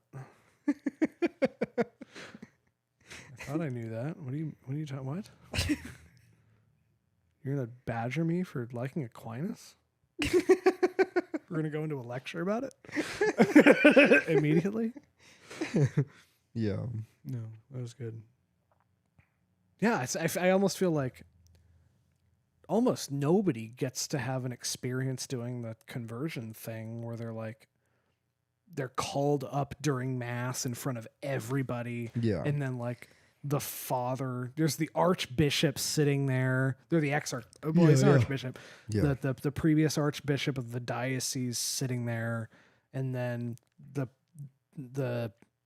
kind of the presiding priest Yeah. says words of encouragement to you in front of everybody, Mhm. the like 200-300 people there, and then you're processed out. And I'm like, this is Yes. like they make such a big deal. Yeah. Yeah. St. Andrews must really, really like people converting Yeah. because they make a thing out of it. They've been doing that since I was a kid. I And think that's really good. with different priests. Like, it doesn't matter. We had an Indian priest one time there, and they did the same thing. It's like then every single priest has been doing. But the same. everywhere else I was talking to was like, yeah, you show up at 7 p.m. on a Tuesday night. Yes. You know, Yeah. you- Yeah. It's more average. You walk in under the cover of night, and you know, it's just, Yeah. but these people are like, no, you show up at 10 a.m. mass on a Sunday, Yes. and then you have to walk up in front of everybody, and we're gonna talk at you, Yeah. and then you're gonna walk out, and everyone is gonna sing about it. It's like, no, it's just it's really serious feeling Yeah. every time. Yeah. Because there's the priest, you know, you walk up, and I always end up in the middle of everybody. Yeah. Like I always end up sitting in the middle and looking at the priest, and there's the giant crucifix of Christ looming over the priest. And Yeah. the priest is like, we are going to, you know, we look forward to the day that you will join us. You know, we're going to Yes. Yeah. we're going to send you out now, but we look forward to the day that you can stay with us and partake of the Eucharist. You know, this whole Yes, thing, and I'm yeah. like, oh, Which is beautiful. like, Yeah. there's like the crucifix. I'm like, oh my god. Yeah. And No, like- I love that. They Yeah. really do such a spectacular job of I know. like imparting to you how real the thing is. Yeah. Like the fact that I'm offered messages of encouragement while I'm staring at the tabernacle Yes. Yeah. during mass. Yeah. It's like I give them props for like devising this Yeah. way. And then like you get to hear the sacrament being prayed over Yeah. while you're sitting in the class, Oh, because yeah. they have Yeah. the little speaker like on, Yeah. you're like listening to how like everything's actually happening Yeah. while you're in the class. Yeah. This is very interesting because It is. no one I've talked to has that same. Yeah. Everything's like, hey, we on a Thursday night at 7 p.m. and in a room Yeah. adjacent somewhere. Yeah. Yeah. It's like, no, this happens in mass. Like we're ejecting you from mass Yes. every week and telling you about it. Yes. Yeah. Yeah. I don't know. Are you done? Yeah. You're pretty tired. I am. All right. Do I hit the thing here? Oh, no. What do you mean? No? Oh, bye. Bye.